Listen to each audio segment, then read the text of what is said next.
Hello, Terry. Welcome back. Termination. Let's continue on it. He entered his room to find Rumi leaning against the armrest as she laid lengthwise on the couch. Tsu was on her back, lying between Rumi's legs and on top of her like a lawn chair. Mei was half laying on her stomach on Tsu and half wedged into the couch, angled so she could still see the TV. Himiko spotted him and stood up with a welcoming expression. Our base for the Choco sandwich has arrived. No Nejire. No, she wanted to stay with the kids, he said as he made his way over to the couch. Blushing, Ochaco got up and motioned for him to lay down. Tell me if I'm too heavy, Ochaco said a little too quietly for his liking. Oh, please. If Rumi isn't too heavy, you definitely aren't, he said as he laid down like Rumi. Ochaco giggled as she laid on top of him, followed by Himiko, so they were laying the same as Rumi, Tsu, and Mei. Rumi scoffed indignantly, I'm dense. Dense.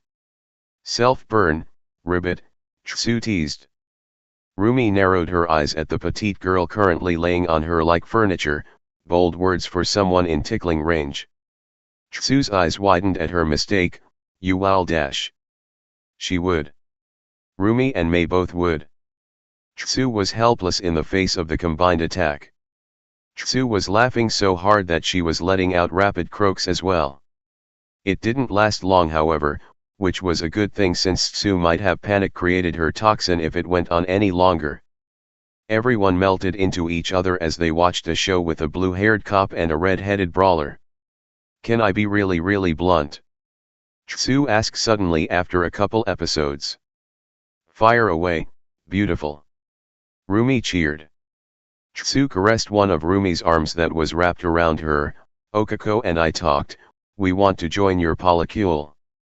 Rumi's answer was to place a finger under Tsu's chin and tilt her head up at her. Rumi craned her neck and kissed Tsu passionately yet chaste. I love blunt and I love you, Rumi rasped once they broke from the kiss.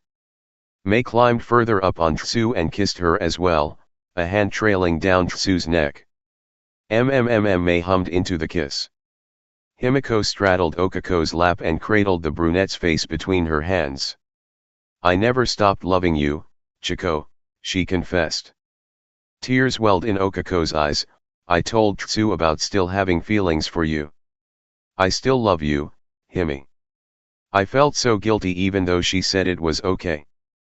Himiko leaned in and kissed Ochaco tenderly. The embers of love that they had kept alive for years roared to life and transformed into a wildfire. You can't help who you love, ribbit. Tsu added wisely as she reached backwards to cup the back of Rumi's head with one large hand and forward with the other to run it through Mei's dreadlocks. After breaking from the kiss, Himiko moved back to where she was so Ochaco could flip around. Now laying on her stomach, she looked up at him with love shining in her eyes. I think I fell in love with ya the moment ya saved me at the entrance exam, she confessed. He ran a thumb along her jaw. I can't pinpoint when I fell in love with either of you because every memory is tinted with it. Ochaco's eyes misted with happy tears as she pulled herself closer, her full lips met his. He palmed the back of her head and deepened the kiss. He ran his tongue along her bottom lip, seeking entrance. She parted her lips, his tongue entered and intertwined with hers as she moaned into his mouth. Holy fuck, that was hot, Himiko purred right next to them once they broke apart for air. Still flushed from the kiss, Ochaco turned to Himiko.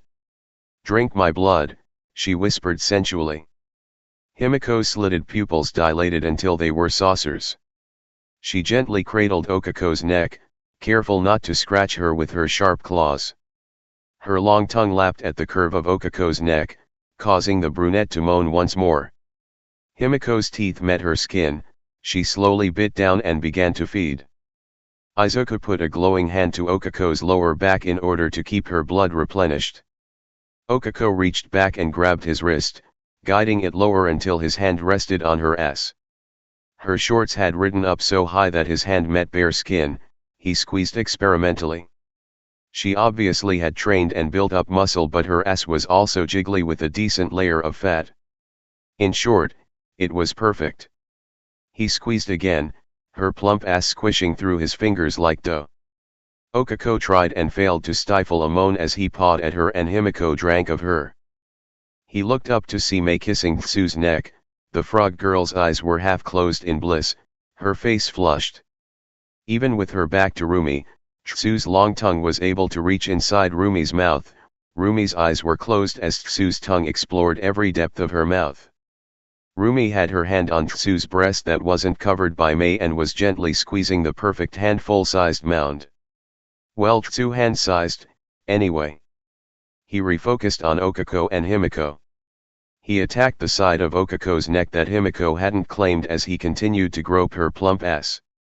He wasn't sure how much time had passed, but Tsuyu and Ochaco had swapped positions and the show had paused, the streaming service asking if they were still watching. They were not. He was currently trailing his hand along Tsuyu's taut abdominal muscles, her t-shirt dress pulled up to expose her 8-pack and green compression shorts. Her abs weren't as muscular as Rumi's, however, she had the abs of a professional swimmer, not a fighter. Himiko was between the frog girl's legs making out with her, their long tongues coiled together.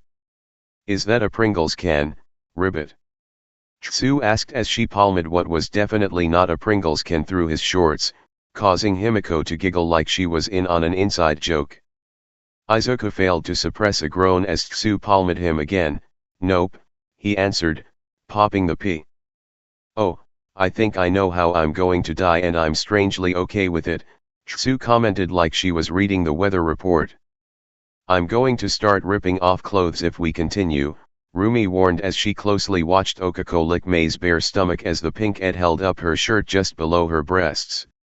Ochaco sat up. "Yeah, we should stop here, wouldn't want to go further on our first night together. We'll sleep in our own room, I'll be too tempted otherwise, Ribbit," Tsuyu said while getting up. Tsuyu and Ochaco said their goodbyes and gave their goodnight kisses.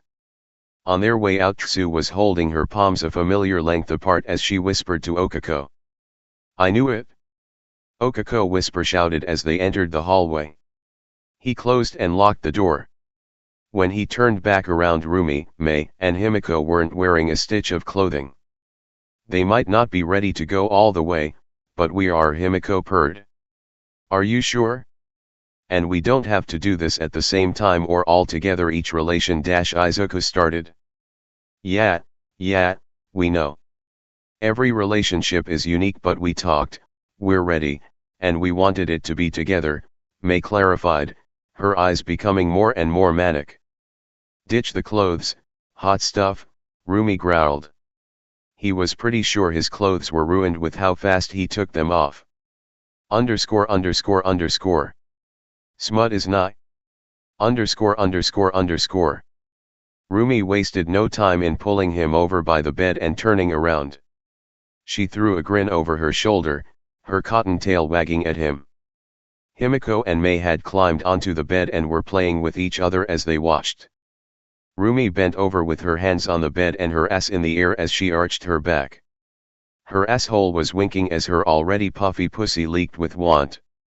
"Fuck foreplay, put it in me," Rumi ordered. Not needing to be told twice, he lined the head of his dick up and pressed it against her wet entrance. He grabbed her by the hips and pressed the tip in, her glistening folds wrapping tightly around him.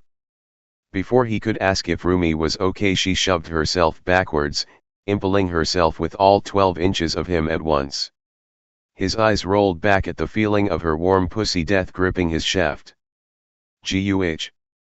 Rumi grunted as her legs shook with pleasure and pain. "Are you okay?" he asked, worried she had bit off more than she could chew. Just give me sec," she half moaned, half groaned in pain. A few seconds later Rumi began to wiggle her hips.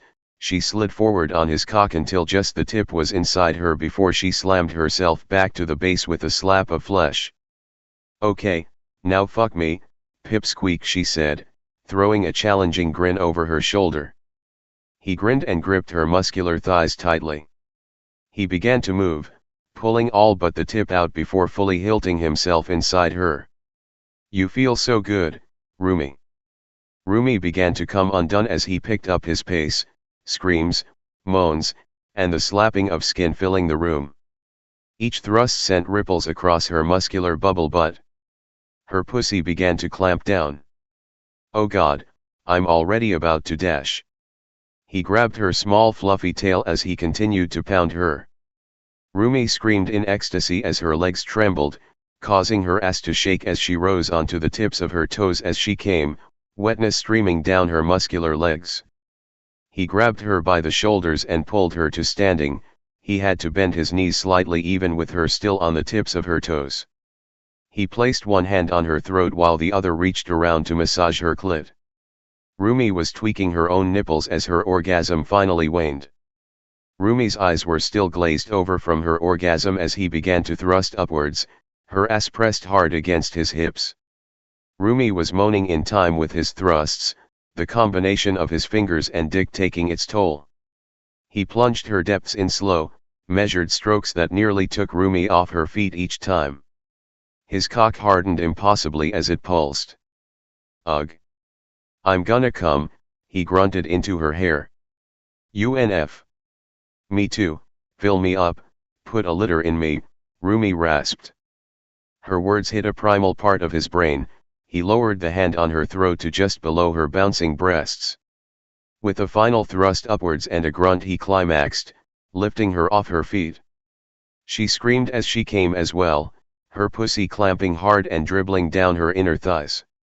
Her legs were spasming as her feet tried and failed to reach the ground. His eyes fluttered half closed, his dick throbbed and throbbed as he filled her to the brim while holding her aloft. I love you, Rumi, he whispered directly into her ear as his mental faculties returned and his orgasm ended.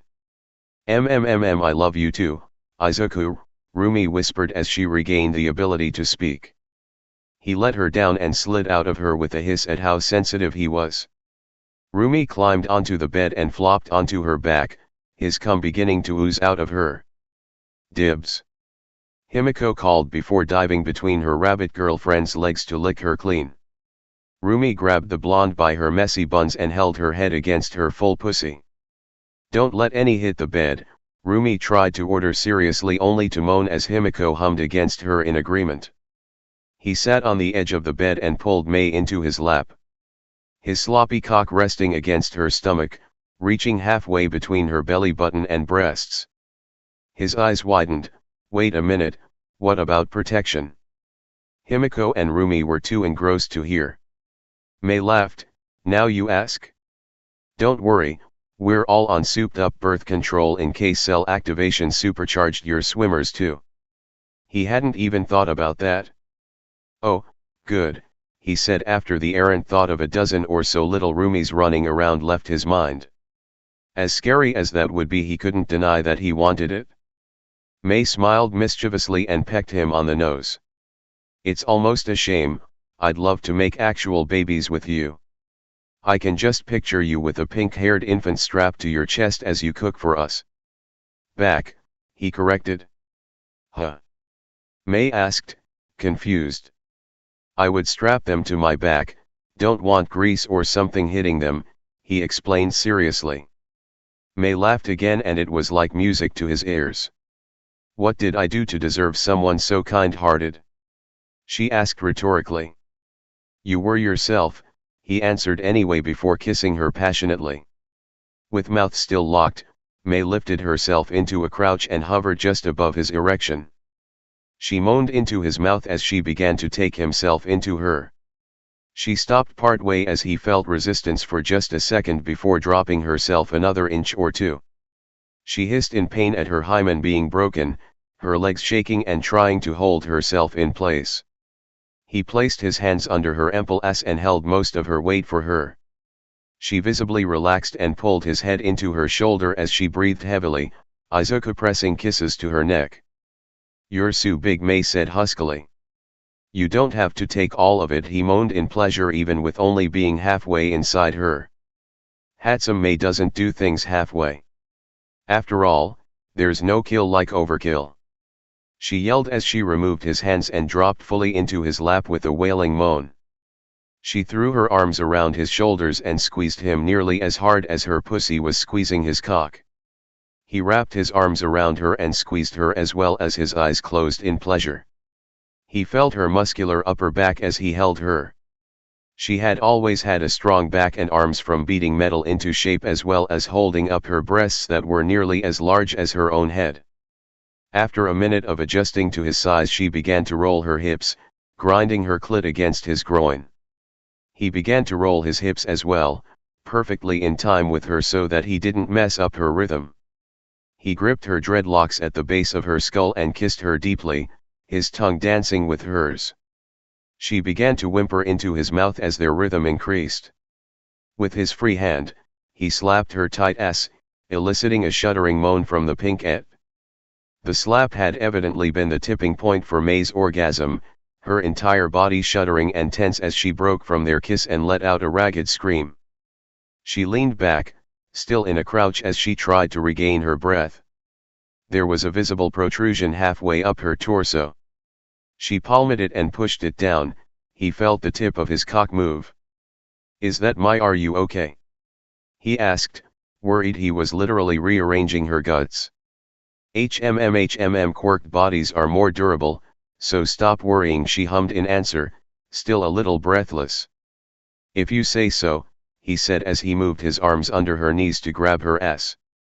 Supporting her weight, he stood from his seated position, May folding in half and moaning at the increased tightness. Her massive breasts were squished between her knees, causing them to seem even larger. She wrapped her arms around his neck and held on as he began to move. He began swinging May like a pendulum along his entire length, a wet slap sounding each time her engorged clit met his groin. May was crying out in euphoria with each slap and whimpering in bliss as she slid away. He picked up the pace as his orgasm neared. He was grunting in pleasure each time his ball slapped against her asshole. May's moans took on a breathless quality as he rapidly pounded the breath from her. With a final thrust, he came, his hips convulsing against hers as his balls heaved and his cock pulsed in time. He breathily moaned as he pumped cum into her depths, May letting out a shaky scream as she came as well, her walls attempting to milk him dry as she leaked onto the floor. "I love you, Izuku," May airily said, out of breath. "I love you too, May," Izuku said throatily before he kissed her lovingly and moved to lower her onto the bed. Once on the bed, she flipped over and crawled before collapsing with her ass sticking up in the air, cum just now finding its way out. "Oh no you don't," Rumi declared. Rumi crawled up behind her and spread her pussy before diving in to slurp up the leaking cum, her nose poking against May's twitching asshole. May moaned into the bed sheets as Rumi ate her out with abandon. "My turn, big guy," Himiko said. He broke his gaze away from Rumi and May to see Himiko on her back holding her legs back.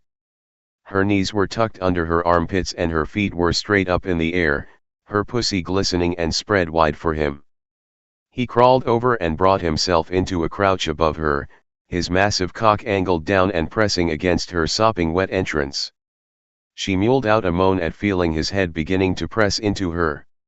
He lowered himself slowly, his dick entering her an inch at a time. He felt the resistance of her hymen. All the way Himiko purred. He fully sheathed himself in her with a powerful stroke, her legs now trapped by his body in a mating press. He moaned into her neck at the feeling of her pussy squeezing every inch of him. She clawed at his back as she yowled in pleasure and pain. Her claws broke the skin of his back and drew blood. The combination of her claws raking his back and her pussy convulsing around his dick nearly made him orgasm immediately. He had never known how well pain mixed with pleasure until now. "Stretch me, fill me, ruin me," Himiko commanded sensually as she went to lick his neck. "No, don't numb it. I want to feel it," he said quickly. Her eyes took on a predatory look as she smiled with primal hunger. She bit into the curve of his neck. He felt the sharp pain of her teeth sinking into his flesh as she began to greedily drink his blood. The pain was so euphoric that he shuddered. Consumed by lust, he began to quickly slam his cock into her, never fully drawing his length from her in order to keep her full. His pace was quickly becoming frantic as he flattened her into the mattress, his heavy balls beating against her exposed asshole. She was beginning to tighten up further, moaning into his neck even as she drank. Himiko's mouth broke from his neck as she wailed in rapture, her claws digging into him as she came, squirting on both of them. Her lips were stained red with his blood as she screamed, blood trailing down her chin. The pain, the pleasure, and the view was enough to make him orgasm. He didn't stop thrusting into her even as he pumped her full of his cum. Himiko was squirming as he filled her and prolonged her orgasm. He continued to pile drive into her even as cum plunged out of her and slick-kenned his cock. Himiko's eyes rolled into the back of her head as her orgasm continued unabated, squirting with every thrust. Her hands went limp and he finally, mercifully, pulled out of her. His cock was slick with the combination of churned-up cum and Himiko's wetness. Himiko was a twitching mess as she absent-mindedly sucked the blood from her fingertips. "I love you, Himiko," he rasped. Himiko shuddered at his words. "I love you too, Izu," she half-moaned. "Fuck, that was intense," Rumi commented behind him. "Seriously," Mei agreed. He turned his head to see Rumi on all fours with Mei on her back in a similar position so that they were stacked on top of each other. Mei's pussy was leaking down onto Rumi's ass and Rumi's was leaking down her legs. "There's no classes tomorrow. We're testing the limits of cell activation and fucking all night and morning," Rumi declared. His dick throbbed as his eyes widened. Himiko stirred. She crawled up beside him and used her quirk to transform into a doppelganger of himself with bloody lips and a slick cock. She was smiling predatorily with red teeth. "How do you two feel about getting spit roasted?" Izuku asked. Rumi and Mei's answer was to pop open their mouths wide and hang out their tongues while arching their backs. It was going to be a long night. _____. In the teacher's lounge, Nizu was holding an emergency faculty meeting. Everyone watched a hooded man slip into the throng of reporters and subtly place a hand against UA's front gate, the metal decaying rapidly and collapsing the entire bulwark in seconds. The reporters took the opportunity to rush the campus. The man looked directly into the camera with a blood-curdling smile and hate-filled red eyes before turning away and vanishing into the city streets. Another video played immediately afterwards. They watched the camera feed of the very room they were in with horror. A purple portal opened in mid-air and an incorporeal bartender stepped out of it, looked around, grabbed some papers on a table and re-entered the portal. The screen went dark. "This is nothing less than a declaration of war," Nizu said in a tone that caused shivers to run down everyone's spines. "What were those papers?" Eraserhead asked, eager to get all the facts. "A class schedule as well as a roster of all our first-year hero students that listed their quirks in detail," Nizu explained, frustration leaking into his words. Vlad King stood. "Those were mine, sir. I left them to respond to the break-in. I wasn't thinking, I'm sorry," he apologized with a deep bow. "I can hardly fault you for that, I'm more concerned as to why they wanted them. They could be planning to strike at the students, during a class away from the main campus," Nizu said. "That schedule was for the entire first term, they could strike at any time," Vlad King pointed out. "Couldn't we just shuffle the schedule around?" Snipe commented. "Not without rescheduling every major outing including internships and the sports festival, the HPSC would never allow it. We will simply have to take extra precautions," Nizu lamented. "I'm going on 1A's trip to the USJ Friday," Midnight declared, not willing to leave her kids and partner to chance. "I'll go with 1B on Monday, I'll be gosh darned if anything happens on my watch," Snipe drawled. Vlad King looked Eraserhead in the eye. "Please keep my girl safe, I'll never forgive myself if she gets hurt because of my mistake," he almost begged. "I'll protect every one of my students with my life, it's only rational." Eraserhead solemnly swore. "Keep my boys safe." Present Mike yelled with his quirk. "The USJ is my territory, I'll protect it and the students with extreme prejudice," 13 seethed uncharacteristically. Excellent. We must keep all our kits safe. I'll be devising plans for our future outings as well. Dismissed. Nizu chirped a little too cheerfully.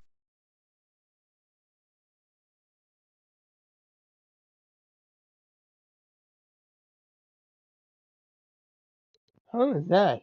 Holy shit, I thought it was an hour. Not an hour, that would be too long. Oh, my god, let's just see me now. God. Oh yeah, let's see, did I end the chapter or not? Let me see. I said that in one, my god.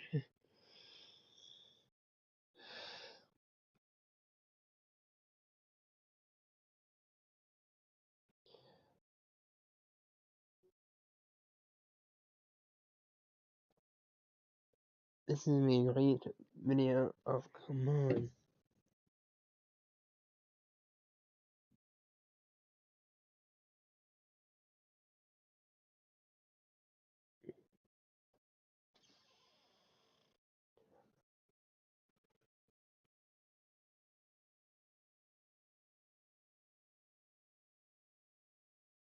Okay, so they added something 2 hours ago, thank god.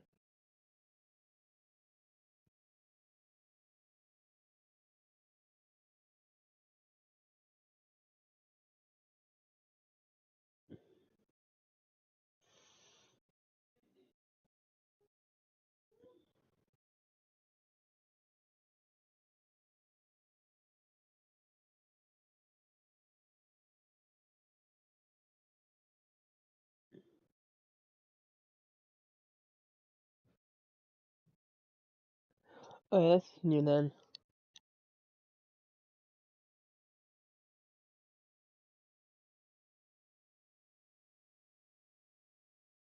Chapter 15.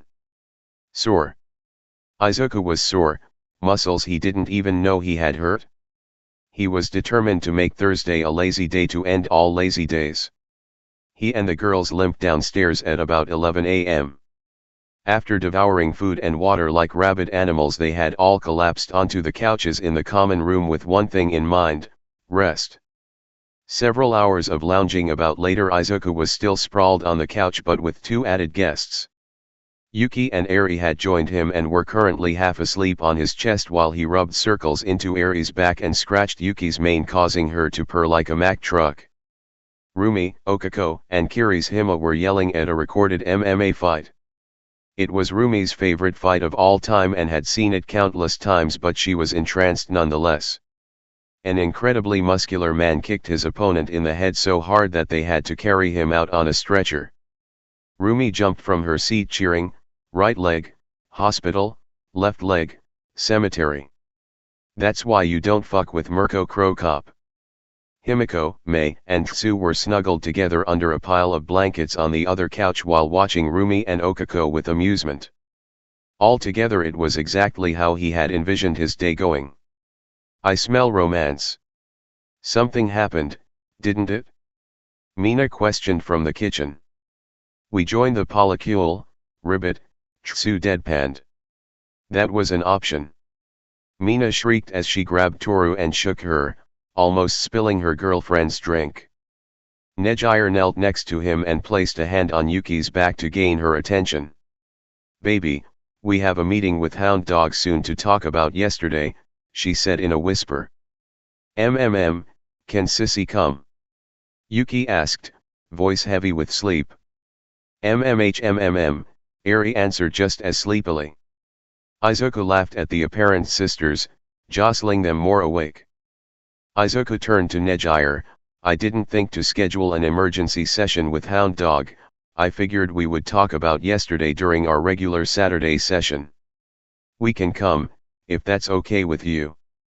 "I would love that, and Yuki seems to want it as well," Nejire commented with a smile aimed at her daughter currently sprawled across his chest. "She sure has warmed up to you fast." He sat up while holding the barely awake girls close to his chest. "Let's get ready, girls," he said, causing them both to whine in complaint. It was the next day and they were about to load onto the buses that would ferry them to his mom's domain in order to learn more about rescue. the unforeseen simulation joint, or USJ for short. He and his girlfriends were the only ones that had gleaned that from Izuku telling them they were to do rescue training today. After changing, he made his way to the buses to see Izuku trying to line everyone up to board the buses as efficiently as possible. Izuku just walked past and got onto the bus while saying, "If Izuku-sensei isn't worried about it, then neither am I." Izuku followed him onto the bus, in an attempt to persuade him to his way of thinking, no doubt, but stopped when he saw the layout of the bus. "Oh," Izuku said in defeat before simply plopping into a seat. The layout must have been different from what he was planning for. Izuku pulled out his phone to check the news articles while waiting for everyone to board the bus. Bakugo silently sat at the very back of the bus in a plain gym uniform. Trigger-related crimes on the rise. Swipe. Where did Lady Nagant disappear to after being cleared of involvement in the suspicious suicide of former HSPC president? Swipe. How quark singularity theory may be proven true sooner rather than later. Swipe. Breaking news, massive surge in villain activity in the Mustafa area, All Might spotted on multiple scenes, but the attacks keep coming with no sign of slowing. Expect heavy traffic in the area as All Might gets the situation under control. What are you looking at, Ribbit? Tsu asked as she sat next to him. The news. It looks like All Might will be late to our class if he makes it at all. He's cleaning up villain attacks all over Mustafa, he said, showing her his phone. Can't other heroes take over? Tsu asked. Yes and no. The news is saying that he'll be handling everything and placing everything on him. There's also way more attacks than normal, it's almost suspicious how many there are, he explained. He shouldn't have to do everything, even if he is All Might, Tsu said, irritation coloring her emotions but not her tone. I agree, what are they going to do when he inevitably retires? He asked hypothetically.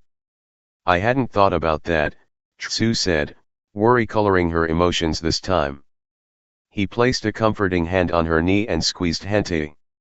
Don't worry, when we graduate we'll pick up the slack, he said, making a fist with his other hand.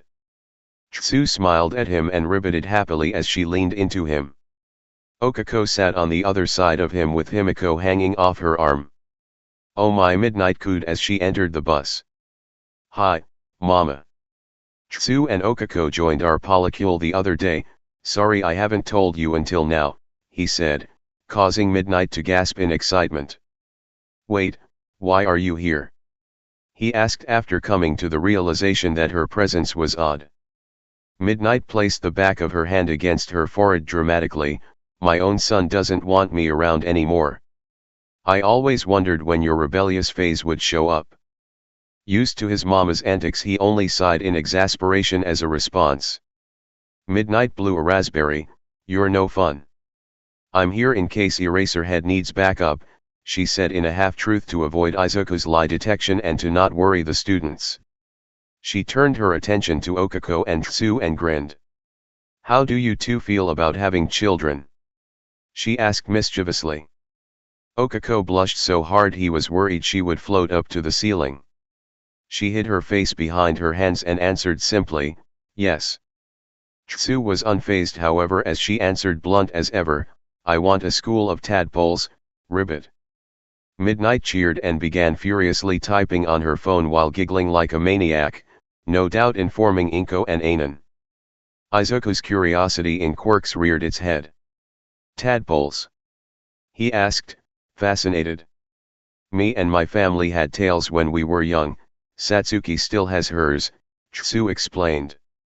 Izuku stared off into space trying to picture a young Tsu with a tadpole tail as everyone within earshot cooed at the image. I have a need to see baby pictures, Himiko said exactly what he was thinking. I have a need to see babies. His mama crowed. After graduation, Ribbit, Tsu said, still unfazed. Izuku was lost in his head at the image of freckled little Tsus with curly hair running around with a sibling with a round face, curly brunette hair, and a permanent blush mixed with freckles.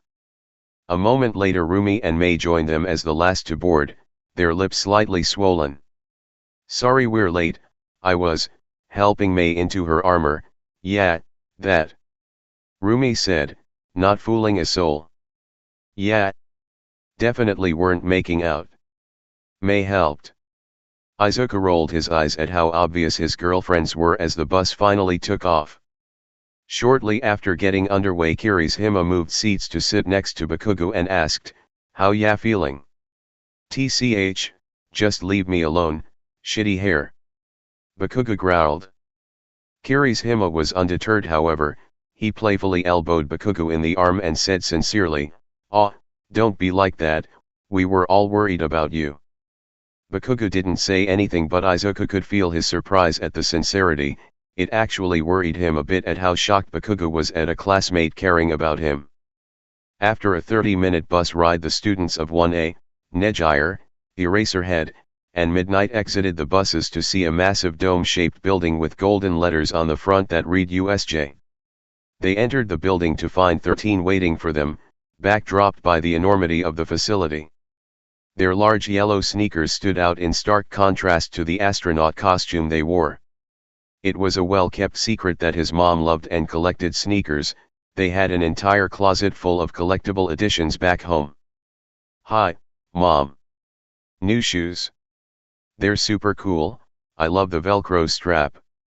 Izuku greeted, excited to finally be taught by the best rescue hero in the business, his mom. He was only slightly biased.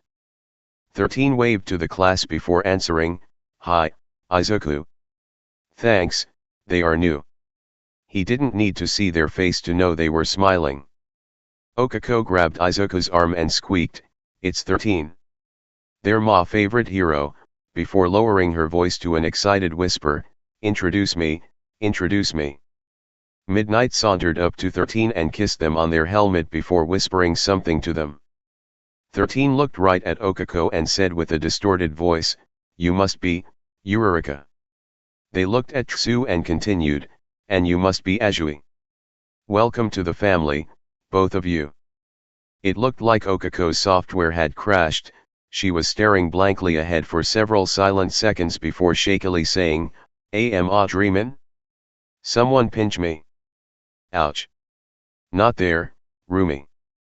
Ochaco yelped as she massaged her butt.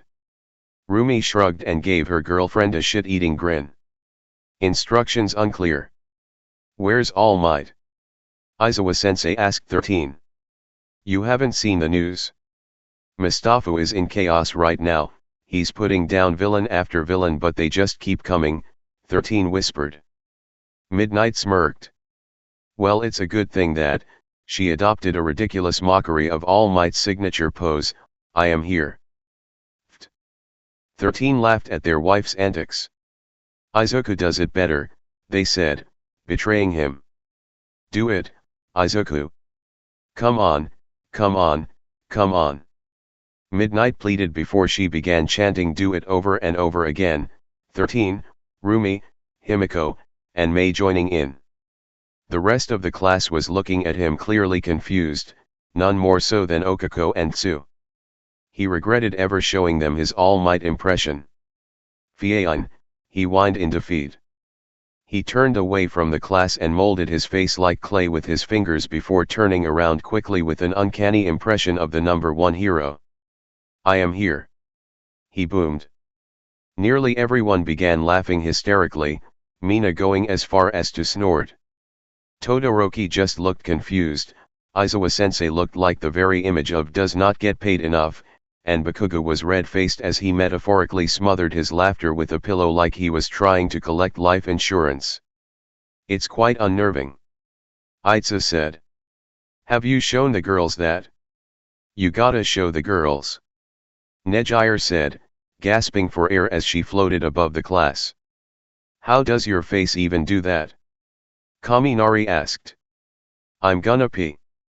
Mina choked out between laughs. "I can't breathe." Toru wheezed as she flickered from visible to invisible with each laugh. "Doesn't that hurt, Ribbit?" Tsu asked. "HNNG." Ochaco said as she hunched over clutching her midsection. Rumi laughed and slapped her thigh hard enough for it to echo but didn't even flinch. After everyone collected themselves nearly a full minute later 13 cleared their throat to gain everyone's attention. Let's see, before we get started, let me say one thing ER2, or dash 13 started. Midnight fake coughed. Several, she whispered before fake coughing again. Several things. The Space Case hero clarified before continuing, some of you may be aware of my quirk, what you might not be aware of is how easily it can kill, they said, sucking the levity out of the conversation in an instant.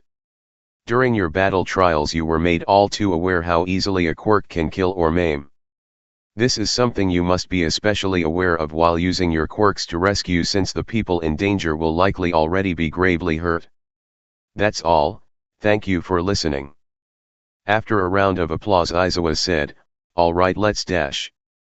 The lights encircling the dome flickered, a blast door slammed close over the exit, and Izuku's danger sense all but forced him to look at the fountain in the center of the facility.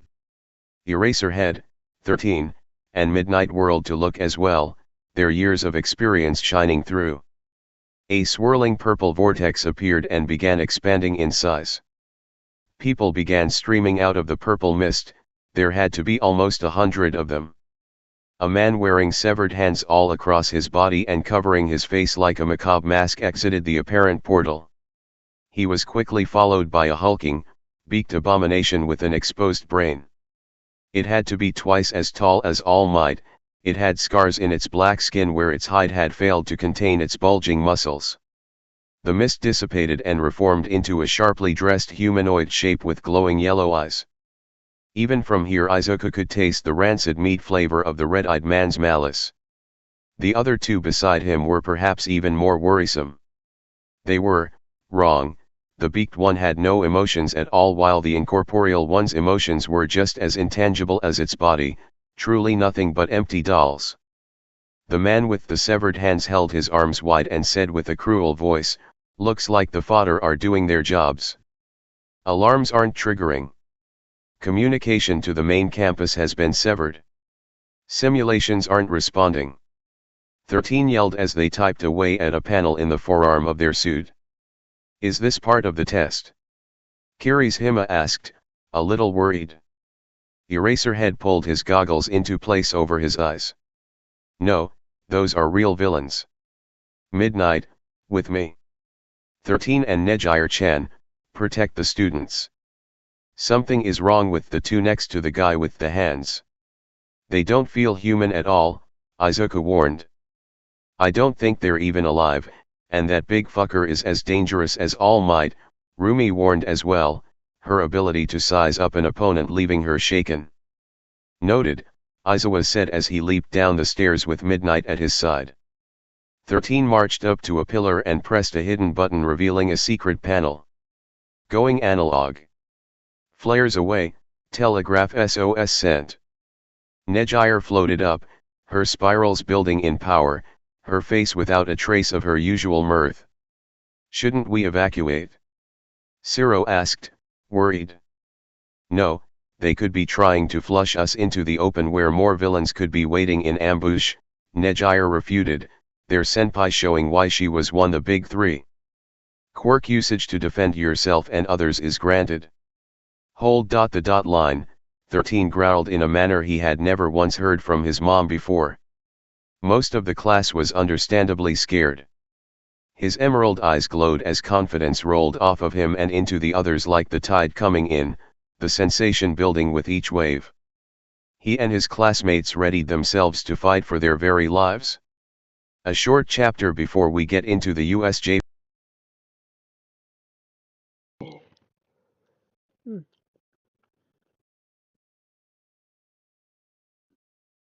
Chapter 16. Eraserhead and Midnight landed at the base of the stairs in a crouch, the 100-strong villains cautiously encroaching on them. Something wasn't adding up, why didn't they just rush at them the second they landed? The man wearing hands hummed to himself, wasn't expecting Midnight, oh well, difficulty modifier just increases the score. He raised his voice and spoke to his apparent lackeys, anyone with a gas mask, Target Midnight. Mutant quirks on Eraserhead. The villains followed their employer's orders, a six-armed man with rock-like skin leading the mutants and a large man with a skull-faced gas mask leading those that had brought a gas mask. Their teamwork was disconcerting even if it was lackluster. Villains didn't often work together and certainly not in numbers like this. The large man with a gas mask made to look like a skull stomped forward and confidently growled, "She's mine." Midnight scoffed, "You're definitely not my type." His fists lit with fire 1 second only for them to fizzle out the next. Midnight smirked, "Performance issues." Midnight tore at her costume, a cloud of her quirk escaping. She swept the cloud not towards her opponents but Eraserheads, sending several into a slumber. The skull-masked man and a huge green man with horns swept back over his head lunged for her despite their quirks not working and interrupting her attack on the unprotected villains.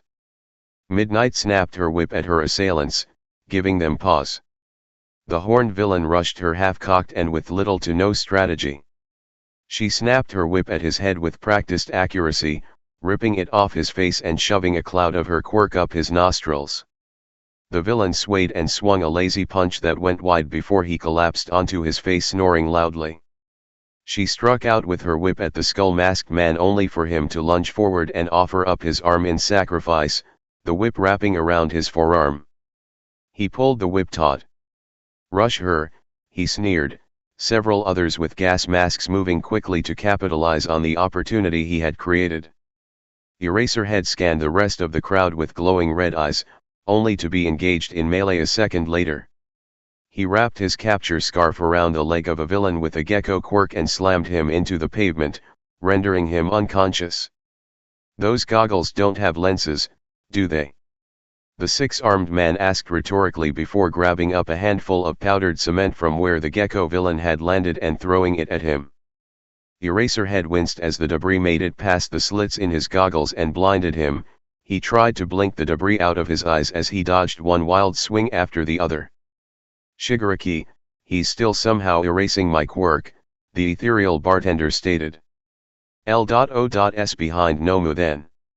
"Remember, blow your CD right away." Shigaraki snapped out. The sharply dressed mist moved behind the hulking abomination as ordered and after several seconds of being obstructed from Eraserhead's line of sight, he disappeared. The class had formed a protective circle with himself, Mei, and Nejire floating high above the group ready to intercept any incoming threats. They were ready for anything, at least that's what he thought. The group below him was suddenly enveloped in a massive dome of swirling purple cloud that had to be from the teleporter villain. The only conclusion he could come to was that the villain's aim was to kidnap his entire class at once. The instant we went to move, Nejire grabbed him and Mei by the arms in a vice-like grip and yelled, "No!" Not even a millisecond later the dome vanished to reveal 13 alone and whirling in search of the rest of the students. The villain reformed in front of 13 as a towering amorphous wall with sinister yellow eyes. The villain cordially addressed 13, "Congratulations 13, you have been chosen as the sole survivor and witness of what will be known henceforth as the USJ massacre committed by the League of Villains Dash." Nejire let loose 2 massive blasts periwinkle spirals that crashed nearly straight down on the villain with a Nejire flood. The full power energy attack demolished the floor and kicked up dust from the debris that filled the newly made crater. Izuku switched to infrared and saw some kind of metal cage laying at the bottom of the crater too small to be a body. The thing moved and Mei gasped, she must have been watching it as well. Nejire's attack must not have scored a clean hit. Mei fired one of her electrogal rounds at the villain only for it to disappear into a portal. A voice came from within the smoke screen, that was quite rude to interrupt. Tendrils of mist shot out of the crater towards Izuku, Mei, and Nejire. They all made to evade but the tendrils sought them out as they weaved through the air. The tendrils were moving too fast and danger sense wasn't triggering since it wasn't directly dangerous to him. "Oh no you don't!" 13 yelled as they uncapped all 10 of their fingers aimed at the crater. "Sagittarius!" 13 yelled as their quirk began to suck all the floating debris and mist from the villain away. The force of all 10 of their fingers being uncapped was so great that not even light could escape. The inside of their cone of attack was as dark as the space between stars. The villain was quickly revealed and was obviously struggling against the sheer power of 13's quirk. As a rescue hero you lack combat experience. The warp villain mocked as he opened a portal in front of himself and behind 13, black hole now redirected at its bearer. 13 stood tall amidst their own quirk's destructive force, completely unafraid as black hole washed past them like water around a rock. You may be immune to your quirk, but what about them? The villain mocked yet again as the portal behind 13 closed and reopened directly behind Izuku. Danger sense went wild as time came to a near standstill. He could already feel his mom's quirk beginning to pull at him through the portal. At nearly the same time, the sound of Mei's rifle sounded, and due to his heightened perception of time he could actually see the supersonic round travel. The round was aimed behind the villain and was carried by the pull of black hole in a wide arc that terminated as it struck the villain from behind. The villain's minimal emotions faded as the electrogal round transferred all its kinetic force and electric payload in an instant.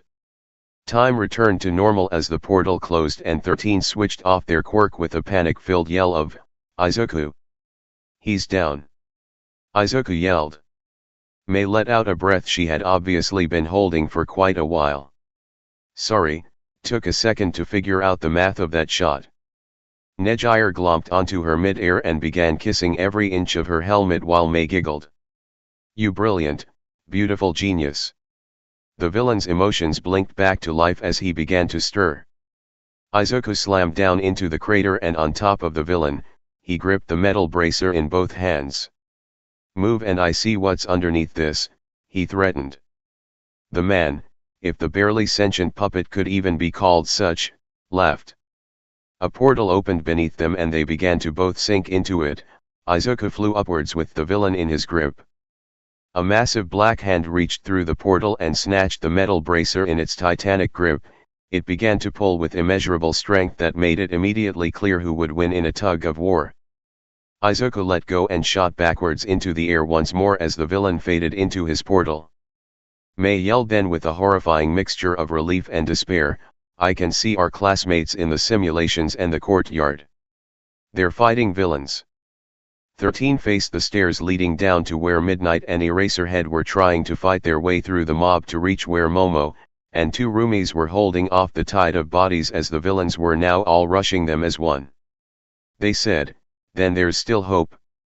Nejire-chan, assist anyone you can in the simulations in a clockwise rotation around the USJ. Izuku, you go counterclockwise. Mei, you provide overwatch from up here. I'm going downstairs. Move.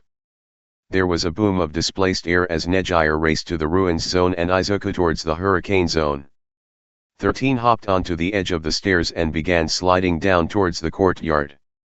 Mei landed at the top of the steps and lightning quick, shot a villain that was aiming his barrel-like fingers at Himurumi while she was distracted. Hatsum Mei protects. Mei yelled as the villain dropped like a sack of potatoes. 1 second, Ochaco was beside her classmates ready to fight off the villains and the next she was falling into water alongside Kiri's Hima. She was plunged deep into the water, with barely the presence of mind to hold her breath due to the suddenness of the plunge. She opened her eyes and attempted to gain her bearings as her eyes adjusted to being underwater. A villain with a shark mutation was swimming at her at incredible speeds with his maw wide. She aimed her grapple hook that her wonderful girlfriend Mei had made for her just the previous day and fired it. The cable shot through the water at reduced speeds, but quickly nonetheless, directly into the man's wide open mouth. He choked on the sudden obtrusion and reached to try and dislodge the offending object, but Ochaco was faster.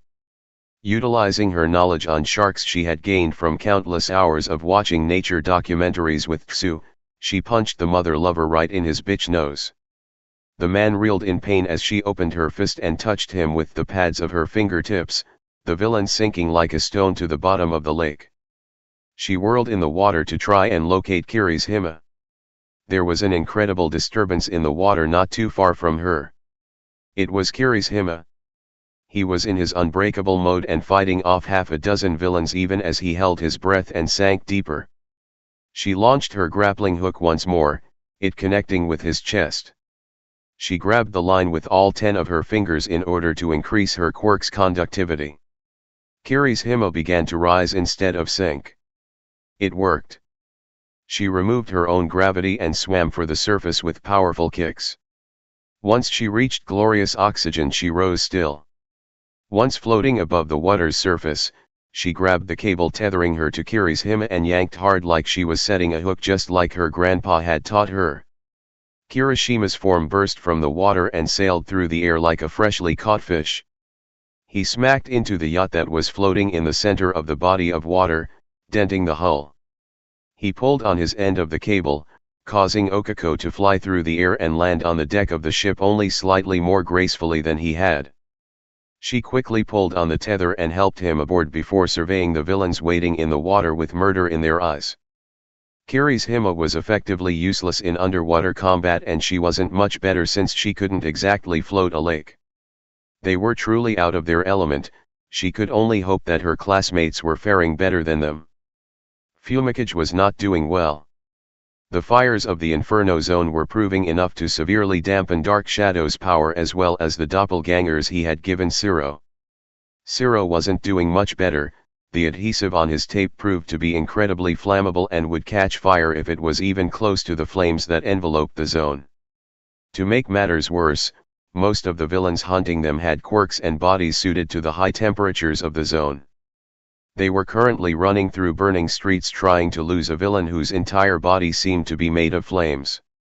They ran down a narrow street with fire licking out of the windows above them and raining down soot. There was a corner up ahead that they could hopefully lose the villain at.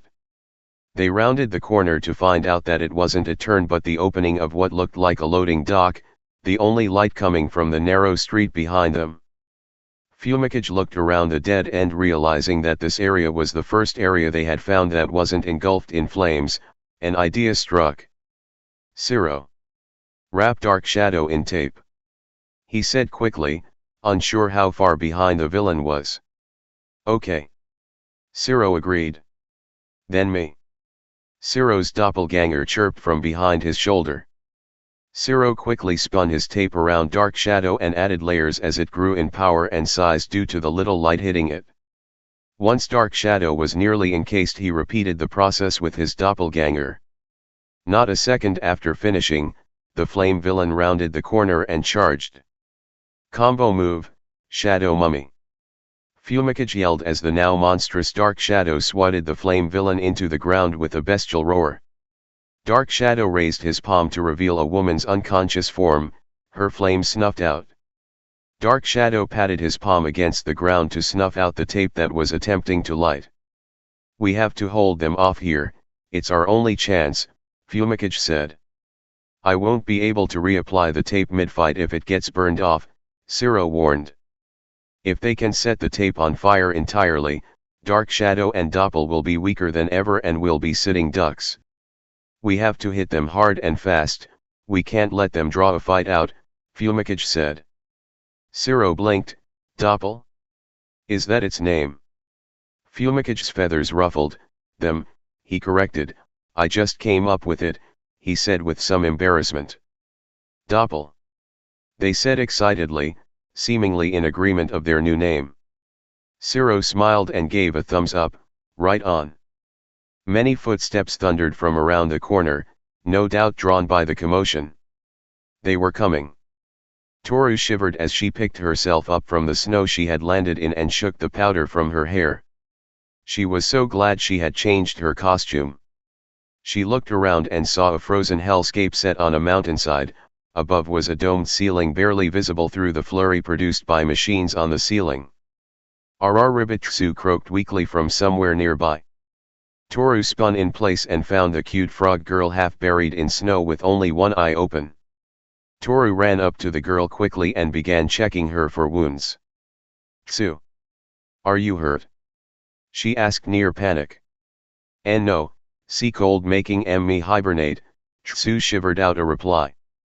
Relieved that Tsu wasn't injured, she attempted to hoist the girl to her feet, but Tsu stumbled and fell back down, unable to hold herself up even with help. Toru turned her back to Tsu and crouched low. Froggy back ride, kmen cutie.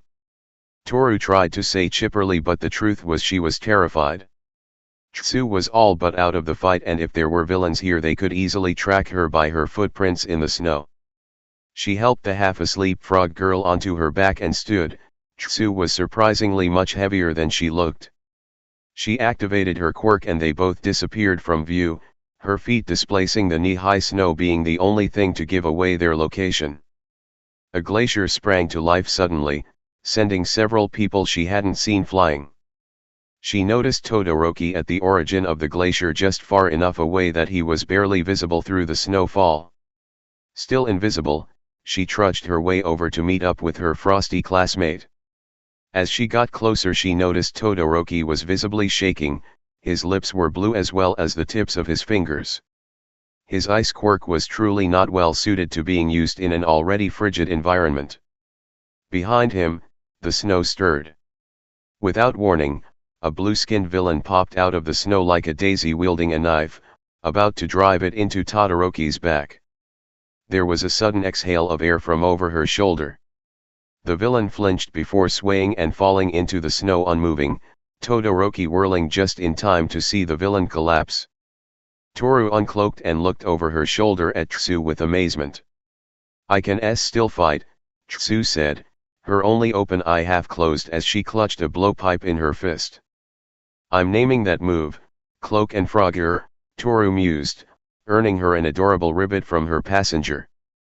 Kyoko landed with a oomph, onto soft earth that still managed to knock the oxygen from her lungs. She pushed herself up with her arms as she tried to regain her breath. She was on a massive hillside with trees, cars, and houses half buried in loose dirt. She could make out the rest of the USJ beyond the boundary of the zone. More importantly, she could see at least 6, of what she had to assume were villains, approaching her from not far enough away. "Die!" Bakugo shrieked from where she had failed to notice him as he let loose a massive explosion, blasting a nearby villain skyward. Bakugo winced in pain as he clutched his heavily scarred arm. The blast was loud enough to reach the threshold of the noise-reducing headphones Momo had gifted her for her birthday. The blast was also big enough to cause the loose dirt of the zone to begin moving in a landslide that nearly swept them both away. Apparently they couldn't be too loud in the area, something neither one of them was capable of doing while also fighting off villains.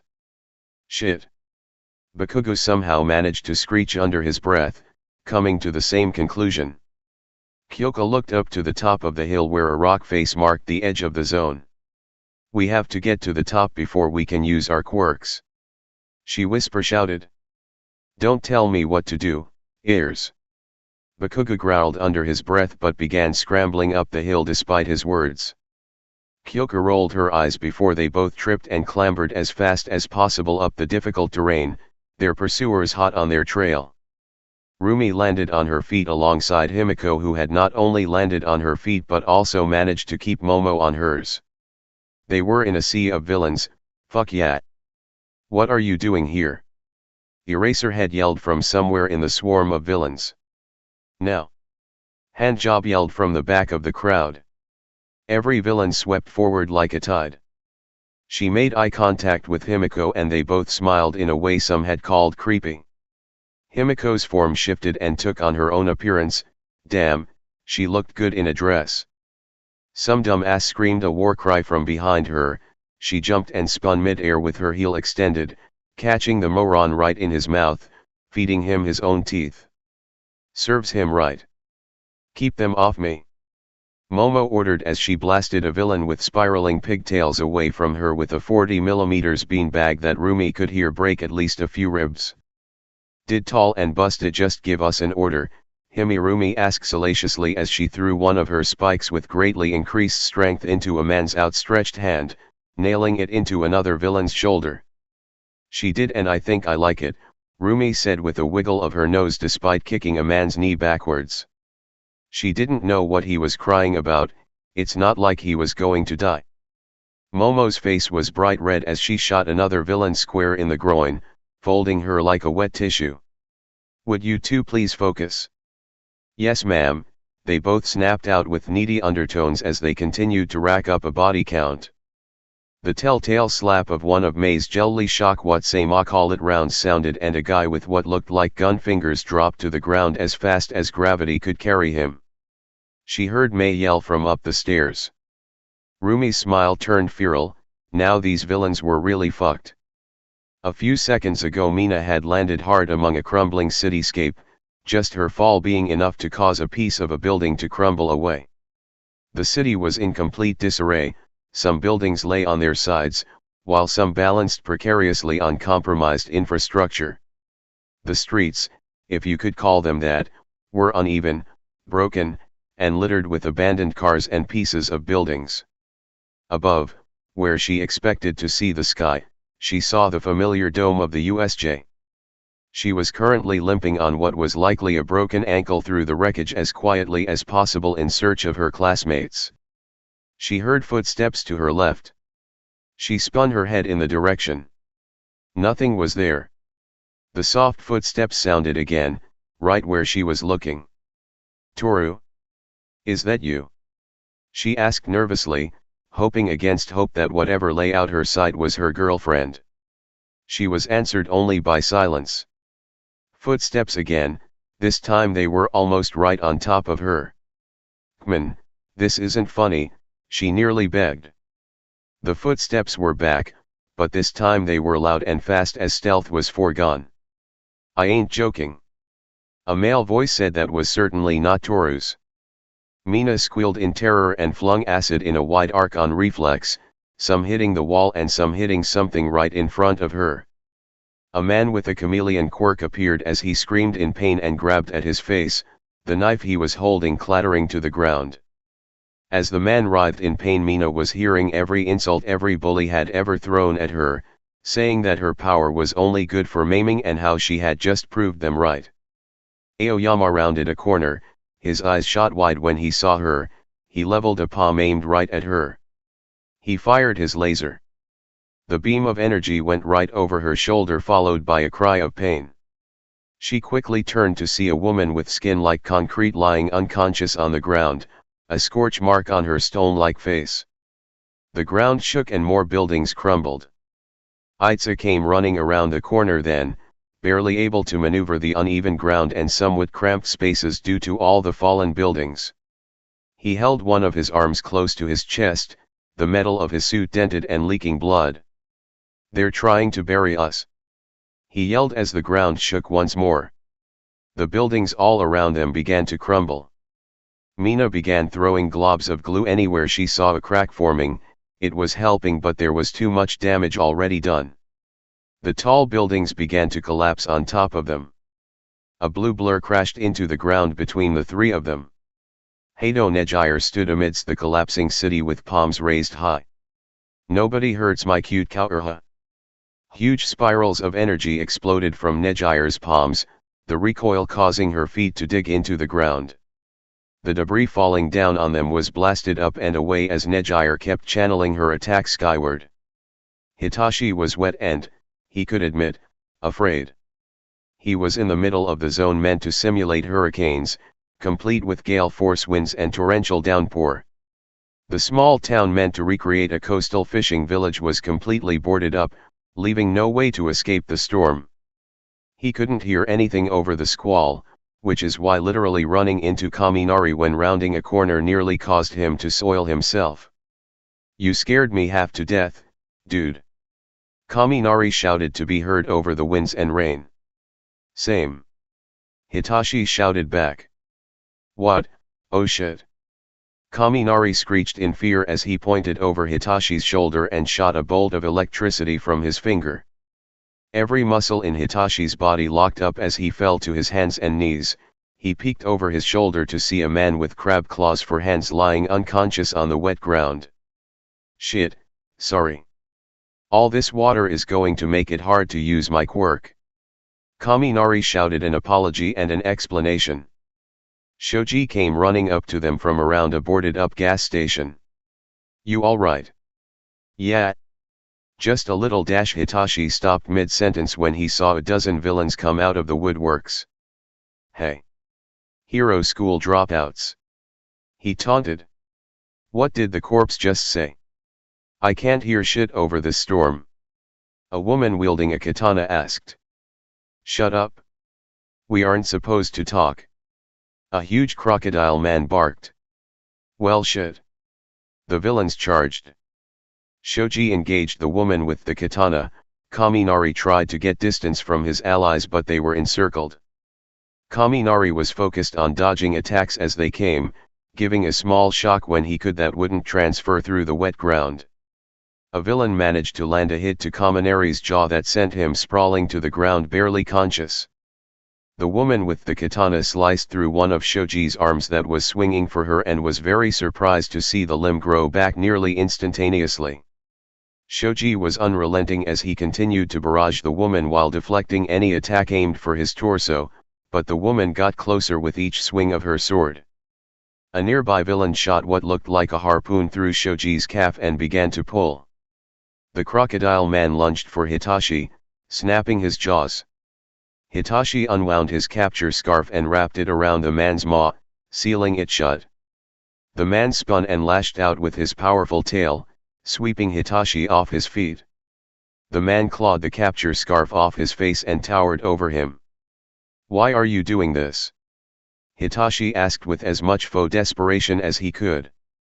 The man didn't say a word, he only smiled with far too many teeth and shook his head. Thanks to Izuku, it was enough. The man's eyes went white. He was now fully under Hitachi's control. He pointed at the woman slowly overwhelming Shoji. Kick her ass. He ordered. The crocodile man moved to obey. He ran up to the unsuspecting woman that was wholly focused on her own fight and sucker punched her. The woman shot through the air and slammed into a building where she didn't get back up. Before he could tell him not to, Shoji punched the man still under his control.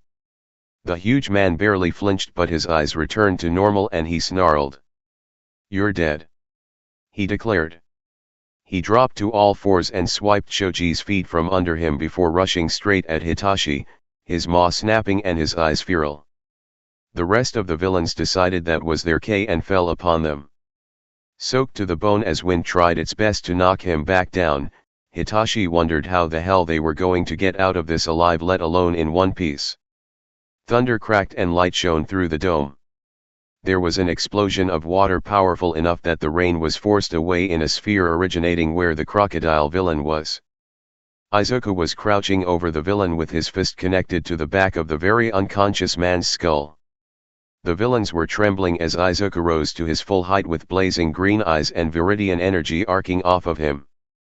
He looked at him, then Kaminari, and finally Shoji. His eyes widened in rage at seeing the harpoon sticking out of his classmate's leg.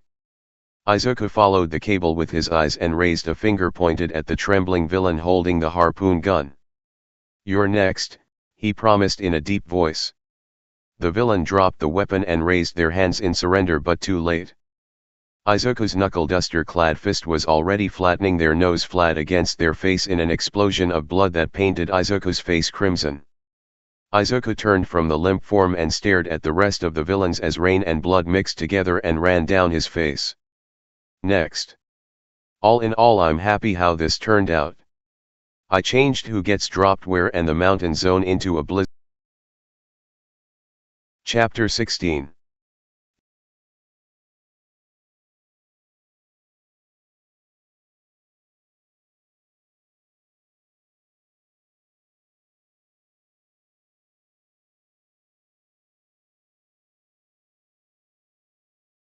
Okay, ready to continue this. You were saying one more thing. Chapter 17. Next.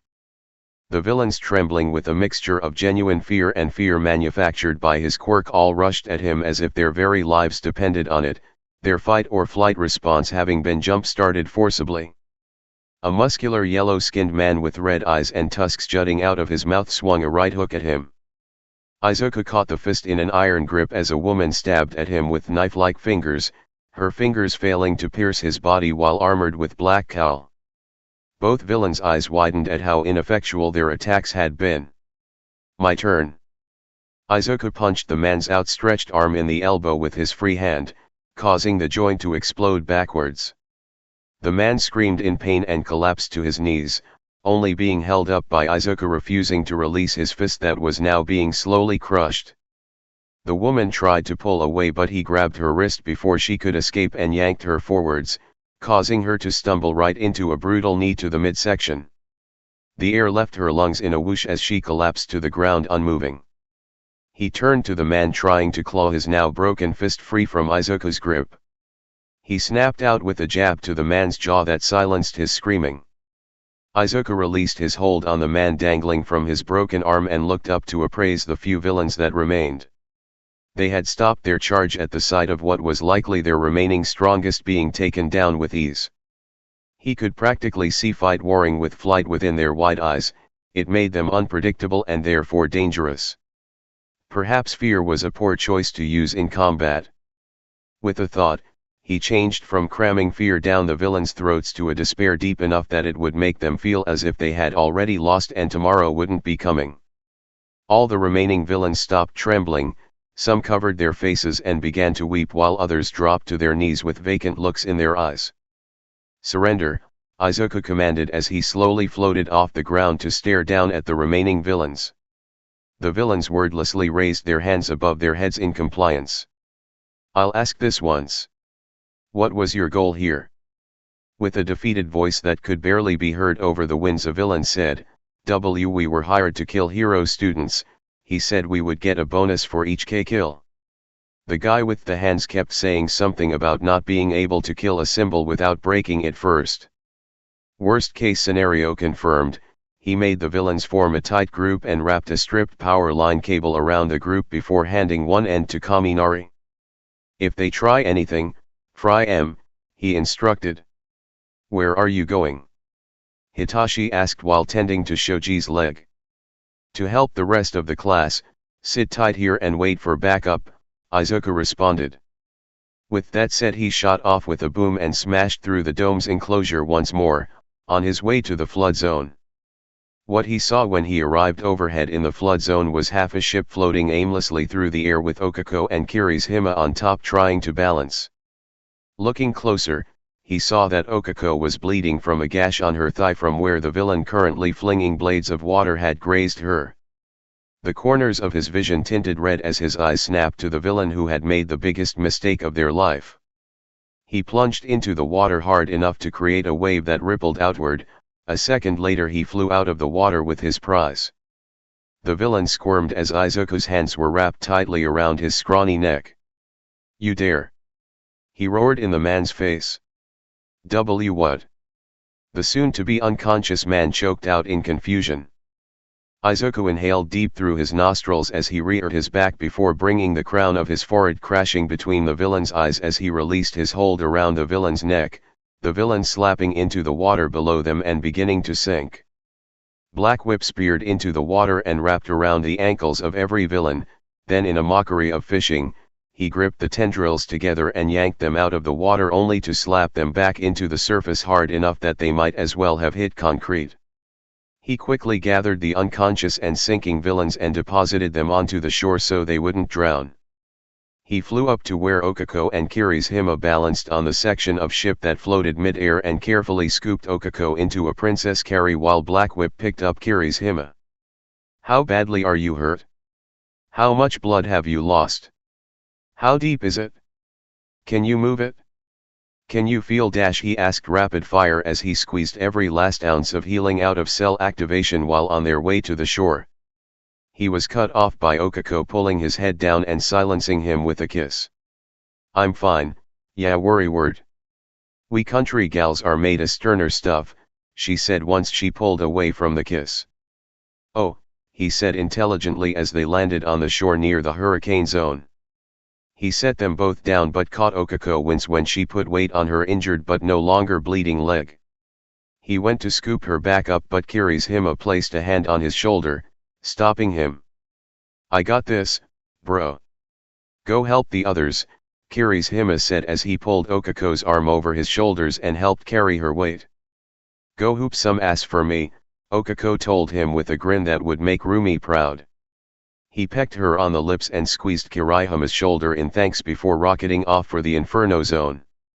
Upon crashing through the dome, the heat from all the fires hit him full in the face. He heard Dark Shadow's unmistakable roar coming from somewhere nearby. He ripped through the superheated air towards the commotion and found Tokoyami and Shiro fighting a lone villain with several people laying unmoving in craters nearby. Dark Shadow and the doppelganger on Shiro's back looked to be covered in Shiro's flaming tape and were trying in vain to put the fire out. The villain was hurling fireballs from range that his classmates were barely managing to dodge. The villain spotted him flying headlong at her from above and aimed her palms at him. 2 fireballs formed into one massive one and the villain fired. The fireball raced up to meet him. Izuku raised Black Cowl to 30% and swatted the ball of fire to the side. He crashed down on the woman with dual hammer fists aimed at her shoulders. His fists collided with a dual crunch as both her clavicles broke from the blows and her shoulders popped out of their sockets, her raised arms falling limp to her sides. The woman screamed in pain as she attempted to raise her arms but found she couldn't.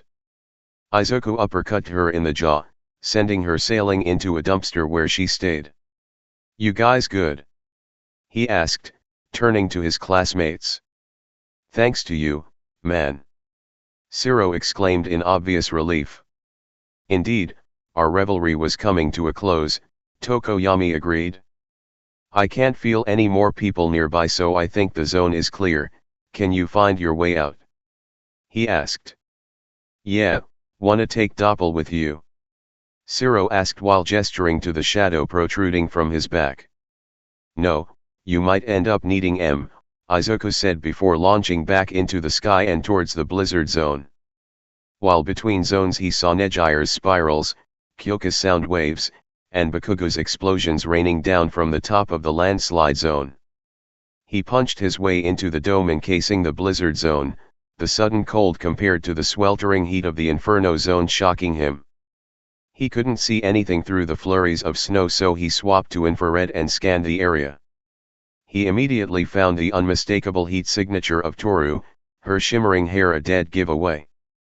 She was going toe-to-toe against a massive villain with a polar bear mutation, armed with nothing but her steel batons as she prepared to make a last stand in defense of the classmates behind her. Behind her was Todoroki kneeling in the snow, trying and failing to rise. The temperature in his right hand and foot indicated that he was experiencing frostbite.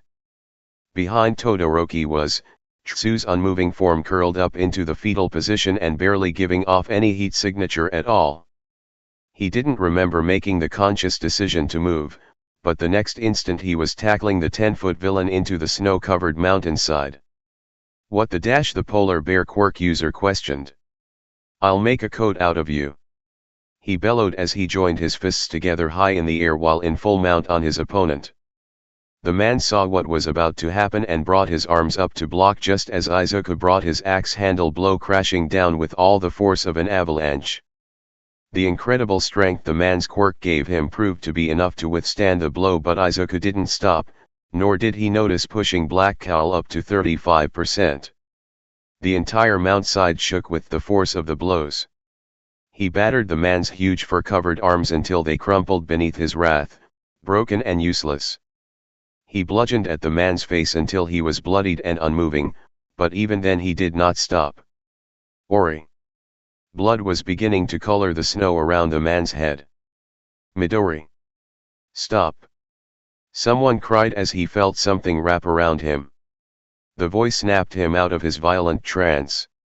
He looked down at what he had done in his rage. The villain was unconscious, his snout mangled, lips split, teeth missing, tongue half bitten through, brow split with bone visible, both eyes already swelling shut, and his breathing uneven as he gurgled on his own blood. If the man had been even slightly less durable, he would have killed him or given him permanent brain damage. He looked to his joined fists in horror, blood dripped from them and white fur clung to the knuckle dusters. "Look at me," Toru said from somewhere. "Look at me, Midori," she yelled from right beside him when he didn't comply. He turned to see her face to face with him as she clutched to his side. When had she gotten so close? She reached up and cupped his cheek as worry poured off her. "It's okay, you're all right. You saved us," she promised him. He pulled her into a hug, desperate for her reassurance. "Tsu," he said, too afraid to actually ask the question. She was quick to hug him back as her small hand carded through his hair and she said, "Tsu is okay, the cold just made her go into hibernation. I'm more worried about Todoroki honestly." His fingers were beginning to turn black. Toru squealed as he flew to where he saw Tsu while still holding tight to the rainbow-haired girl. Black Whip reached out and gently picked up Tsu and Todoroki, bringing them both close to his chest before wrapping all three of his passengers in a black cocoon to try and warm them. I don't need why your help," Todoroki shivered. "This is where you say thank you. Like this." "Thank you, Midori, you saved me," Toru snarked. For his part, Izuku ignored Todoroki's protests as he applied cell activation to his passengers and flew back through the hole he had made and to the entrance of the Inferno zone where Tokoyami and Shiro were just exiting. "Whoa, are they okay?" Shiro asked. "Todoroki has frostbite and Tsu entered hibernation, but other than that, yes," he answered, releasing everyone but Tsu from the Black Whip cocoon. "Izuku." Tsu croaked sleepily into his chest, drawing all of his attention. "Tsu, are you hurt anywhere?" he asked in a panic. She didn't seem hurt but he couldn't be sure. Tsu hummed against his chest, warm, comfy, smell good, the perfect mate. She's delirious." Izuku cried in panic as he forced cell activation into plus ultra territory. Toru squished his cheeks with her palms as she turned him to face her. She was giggling. "She's fine," she said with a laugh and a little exasperation. "Are you sure?" he asked, unconvinced. Yes, give her to me and go save everyone else, handsome," she said, rolling her eyes at his worry. He was reluctant to hand off Tsu but he trusted Toru with her. Nejire landed next to him then. "Is everyone out of the blizzard zone?" Nejire asked. "Yes, Todoroki has some frostbite but other than that everyone's fine," Toru said as chipper as she could. Nejire had an odd reaction to that. She narrowed her eyes at the heterochromatic boy with anger for some reason. "We need to support the courtyard," Izuku said, deciding that now wasn't the time to ask about her reaction. "Agreed. Izuku, with me. Everyone else, retreat to the top of the stairs," Nejire commanded with experience. "I can dash." Todoroki started only for Nejire to snap at him. "I wasn't asking. Go." Trusting that she would be obeyed, Nejire flew upwards and towards the courtyard with Izuku following. "What's the plan?" he asked his senpai. "We have the element of surprise, we hit their leaders and we hit them hard," Nejire said without a trace of her usual bubbliness. "Don't underestimate the big one, treat him like you would if you were fighting All Might. Rumi is never wrong about gauging an opponent," he warned. "Let's hit the portal villain first. I'll hit him with everything then you fly in and finish him if I don't," Nejire instructed. "Deal," he agreed. They were above the courtyard now. Himiko and Rumi were circling Momo like sharks, putting down any villain that got too close to Momo with extreme prejudice. Momo, left unchecked, was blasting villains left and right with her grenade launcher. Some, doubtlessly Mei's handiwork, simply fell over spasming. The rank and file villains were almost all taken care of. Midnight was stomping on the groin of some poor soul with a skull-faced gas mask while Eraserhead was slamming a mutated man into the pavement with his capture scarf. 13 was at the rear with hands spread to either side and Quirk ripping up concrete as if daring anyone to try and flank. It occurred to Izuku that he had never seen his mama or his teacher truly angry before and he had no wish for that ire to ever be pointed at him.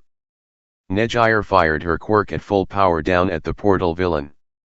A huge portal opened that swallowed the attack with ease, but Nejire continued to channel her full power into the attack as spirals blasting out of her feet towards the roof compensated for the recoil.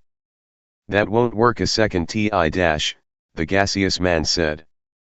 Izuku flew along the ground, Black Whip yanking the portal villain away from his allies before he could even finish his taunt. With the portal now gone, Nejire's attack fell upon the leader and his monstrosity. The portal villain slammed into the courtyard with Izuku atop him once again. "I warned you," Izuku said as he gripped the cage around the villain's real body and ripped. Metal tore away as easily as cardboard and Izuku slammed a fist into the newly made opening, striking something solid, the villain's movements ceasing. "Nomu, swat her down." Izuku looked up to see that the leader had been whisked away from Nejire's attack by the beaked monster. The monster in question was already mid-leap, heading straight for Nejire in a near blur. He tried to intercept but he wasn't fast enough, not nearly. The thing reached Nejire, who was just turning her head to see its approach, and slapped her bodily into the ground where she did not stir. "No!" Izuku screamed. "Nomu, kill them all," the leader commanded, almost bored. The thing moved so fast, he could barely even track it, even with full cowl speeding up his ocular processing. Rumi could barely shove Himiko and Momo out of the way before it barreled into her and kept charging right for Eraserhead. Rumi's crumpled body sliding to a stop near the water's edge of the flood zone. Izuku's vision clouded over entirely with rage. It was on Eraserhead and slamming his face into the now cratered ground before the man could even try and move.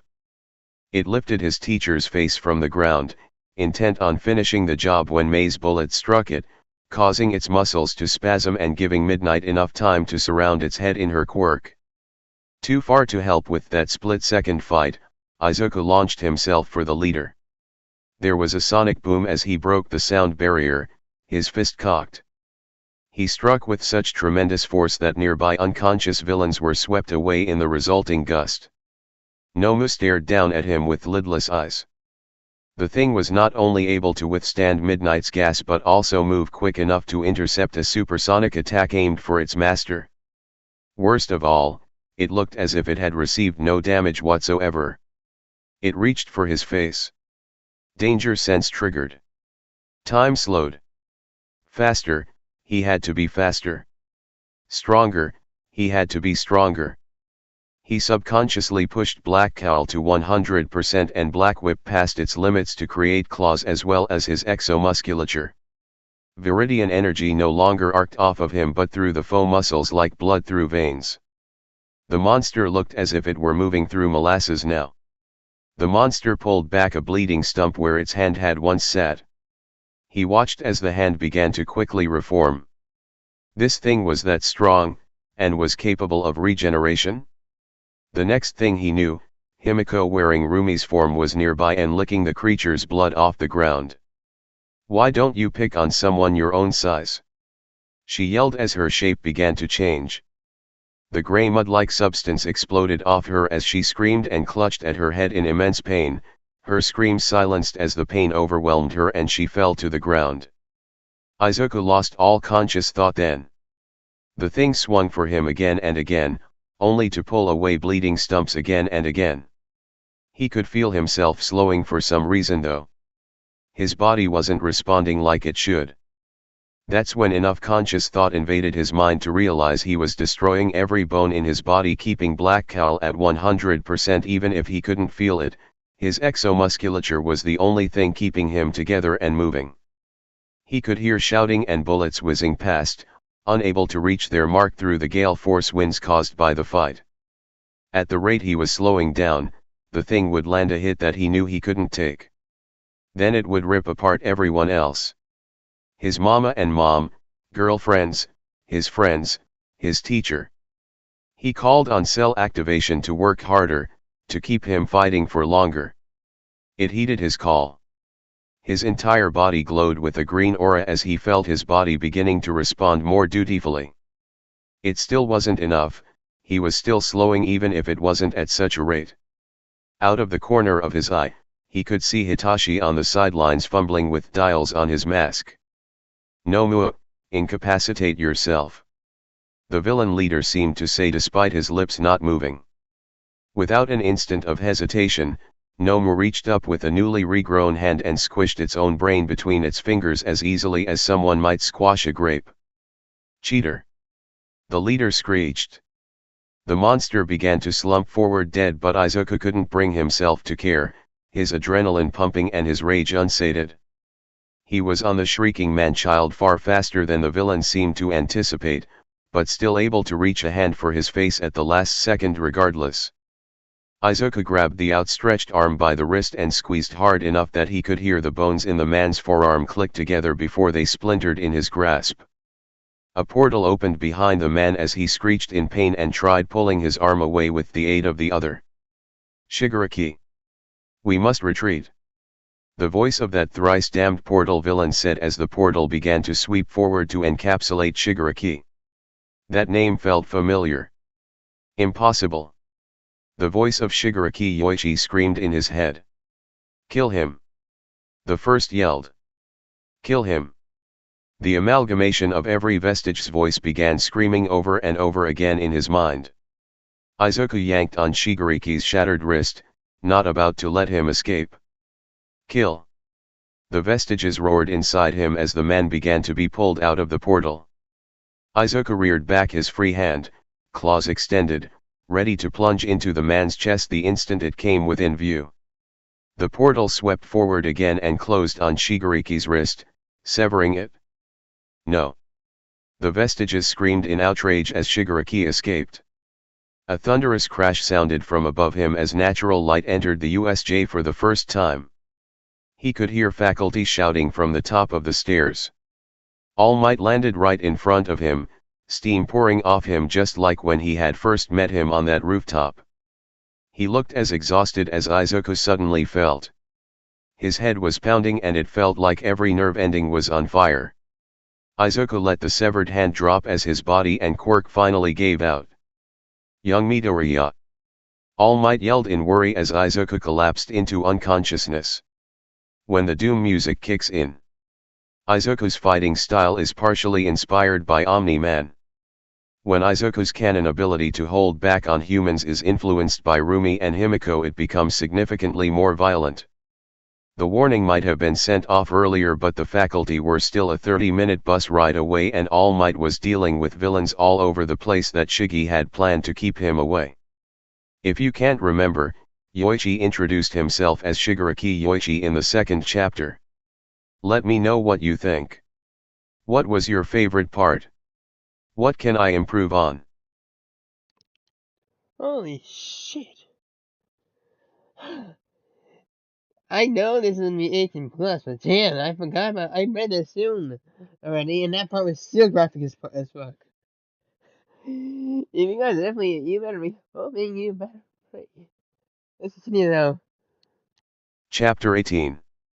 Todoroki Enji, Endeavor, and Perpetual No. 2 hero, walked through the front door of his traditional Japanese manner and was greeted with naught but silence. It had been some time since he last stepped foot in his own house, opting to sleep at the office most nights. The maid seemed to be doing a decent enough job at least. Every surface was clean, everything put away where it should be, the autumn bellflowers in the backyard pristine and ready to be taken to REI. The silence in the once lively house was deafening, the cleanliness jarring. It was a hollowed-out corpse of what he had once thought was a home. Enji walked through silent halls where children's laughter could once be heard. He spared only a glance at the empty room that held his greatest shame, where in his weakness he had struck REI, blaming her for not watching Tsuyu better. He entered the room where Tsuyu had attacked his infant brother. He settled onto his knees in front of Tuyu's shrine, lit the incense with his quirk and bowed his head in prayer. Number 1 spot on the hero chart aside, he once thought he had everything. The wife his father had chosen for him was kind in a way he had never known. She had blessed him with 4 children. Fuyamai and Natsuo were as kind and intelligent as their mother, while Tsuyu and Shoto were fortunate enough to be born with quirks stronger than even his own. He made sure to nurture Fuyamai and Natsuo's intelligence with the best tutors money could buy, while he personally trained Tsuyu and Shoto to be strong the same way he had been, despite his wife claiming it was too much. Now his eldest was dead. His wife was in a mental health institution, blaming her for Tsuyu's burns having spiraled into her blaming herself for his death.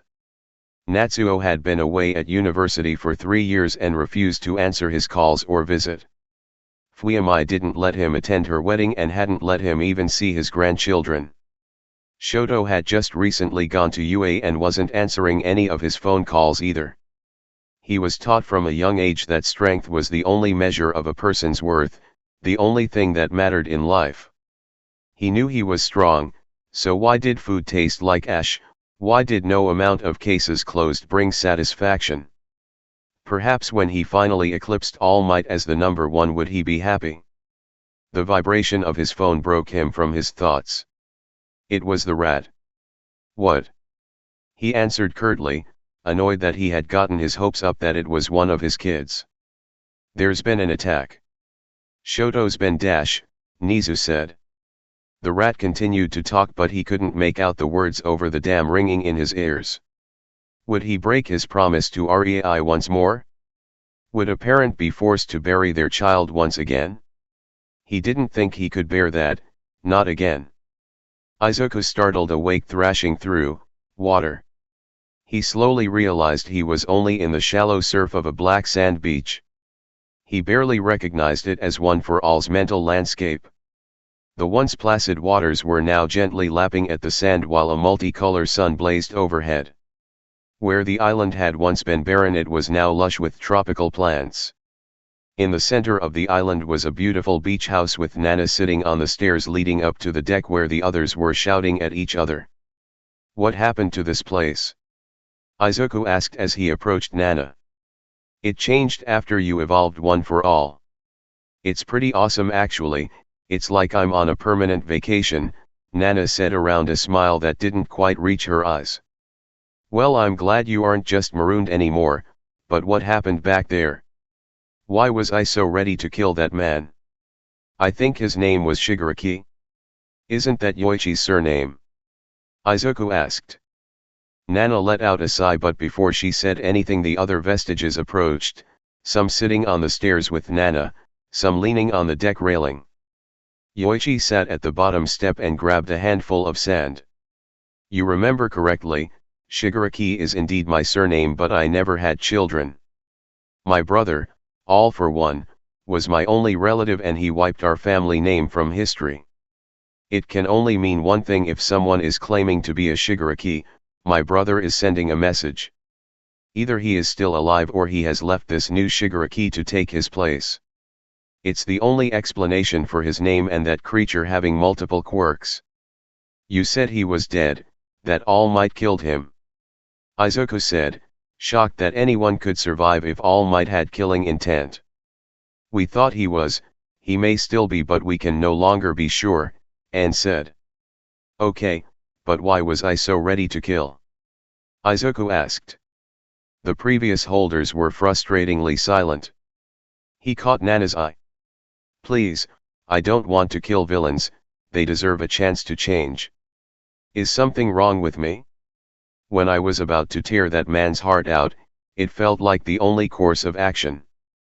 Nana inhaled deeply before answering, you wanted to hurt him, but we wanted to kill him. If he is related to All for One in any way, he has to die. I think our combined emotions were strong enough to influence your own. We wanted him dead, but we didn't mean to influence you like that. We never intended to jeopardize your free will. We're sorry, it won't happen again. Nana as well as the other Vestiges bowed their heads in apology, even the second and third users surprisingly, though he should have expected freedom fighters to value free will highly. Well, that makes me feel a little better knowing it wasn't me. Still a little alarming that you can influence me like that. Nana got up and grabbed his shoulders. It will not happen again. I think it was only possible due to our strong, unanimous emotions to begin with. The surroundings began to blur until only Nana's face was clear. You're waking up, Nana said before fading out of existence. Izuku's vision swam into focus, thankfully less literal this time, as he recognized the ceiling of Yue's nurse's office and a privacy sheet surrounding his bed. He was more than a little surprised to not be in pain. The only thing he felt that was out of place was a weight on his chest, a familiar weight. He turned his vision down to see Eri sprawled across his hospital gown-clad chest, asleep with tear tracks staining her face. He placed a hand on her back and at the same time noticed his arm had many new scars, scars earned by protecting those he loved, ones he would wear with pride. He rubbed circles into his daughter's back. Her breathing was hitched even while asleep, having likely cried herself to sleep. "Papa," Eri whispered with a scratchy voice. "I'm here, sweetheart," he whispered soothingly. "Papa," Eri exclaimed in relief as tears made a reappearance at the corners of her ruby eyes. The privacy curtain was torn aside by all three of his moms, no doubt alarmed by Eri's cry. The haggard expressions of all three melted away and transformed into expressions of relief as they rushed forward to swarm his bed. His mama Nemuri had a few new scars as well, he saw, most notably a long one along her neck from a blade weapon that must have just barely missed the carotid artery. "I'm sorry I couldn't protect you, Izuku," his mama Nemuri said in a defeated tone he had never heard from the usual high-energy woman. "Students and my kids were harmed on my own turf. I'll never forgive myself," his mom Anan lamented, their eyes that looked so much like black holes shimmering with frustrated tears. "How are you feeling? Does anything hurt? What's my name? What year is it? How many fingers am I holding up? Are you hungry? Thirsty?" Recovery Girl said she was able to fully heal you due to your quirk giving you limitless stamina, but his mother Inko asked in a worry-filled mutter spree. "I feel fine, just a little sore and a light headache," Izuku said, interrupting her before she turned blue in the face. Mom, please don't blame yourselves. You did everything you could," he pleaded. "We thought we lost you," Inko admitted, tears forming in her eyes. A thought crossed his mind that had him sitting up abruptly, causing Eri to squeak as she held on tighter. "Is everyone else okay?" he asked in a panic. "Stop yelling, you're not the only one in here," Recovery Girl yelled from just beyond the privacy screen. He threw back the screen with one arm while the other clutched Eri close. He was mistaken when he assumed this was the nurse's office. This was Yue's infirmary. The room was huge with many beds, some of them concealed with privacy screens. Recovery Girl was standing in the middle of the room looking both exhausted and annoyed while directing several ectoplasm clones around the room. It was then he could make out the emotional signatures coming from everywhere in the room. He could feel their pain, be it emotional or physical. Ms. Cho pointed her cane at him. "You've only been out for a couple hours, cell activation is the only reason you aren't strapped to your bed right now. You broke nearly every major bone in your body and kept fighting anyway, resulting in many compound fractures, hence the scarring. I took a blood sample when you were brought in. You had enough adrenaline in your veins to kill several men your size. That's the only reason you didn't pass out from the pain. You also overloaded your quirk, which is why you passed out initially, I believe. Now come help me with the ones that didn't have enough stamina to be fully healed," she said before turning and hobbling to a concealed bed. He quickly followed the surprisingly quick woman while he processed what she had said. It had only been a couple hours and there were still injured, the faces of Rumi, Himiko, Tsuyu, Ochaco, and Nejire flashing through his mind.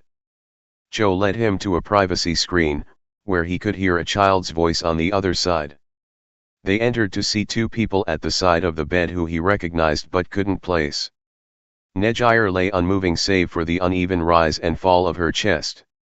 She was covered head to toe in bandages with splints to keep her limbs straight until they could be fully healed. Curled against Nejire's side was Yuki. "Not again, not again, not again, not again," she chanted, her voice broken, her words pleading. "Yuki?" Eri asked. The snow leopard child didn't respond, her chant continuing unabated. He placed a hand on her head and stroked her mane. Her eyes blinked open as she turned to look at him and Eri, her gray eyes hollow and unfocused. Tears began forming as her feline eyes struggled to focus on them, small hiccups escaped her lips once she finally saw them, her hands in the universal sign of wanting up. He wordlessly pulled the girl into his chest where she threw her arms around his neck much the same way that Eri was doing. She began rubbing her cheek along the underside of his jaw as she purred in a self-soothing manner while her tail coiled around him and Eri. "Can you heal mommy, Izu?" Yuki asked once she found her words. It seemed as if she was about to call him something else but caught herself before she did.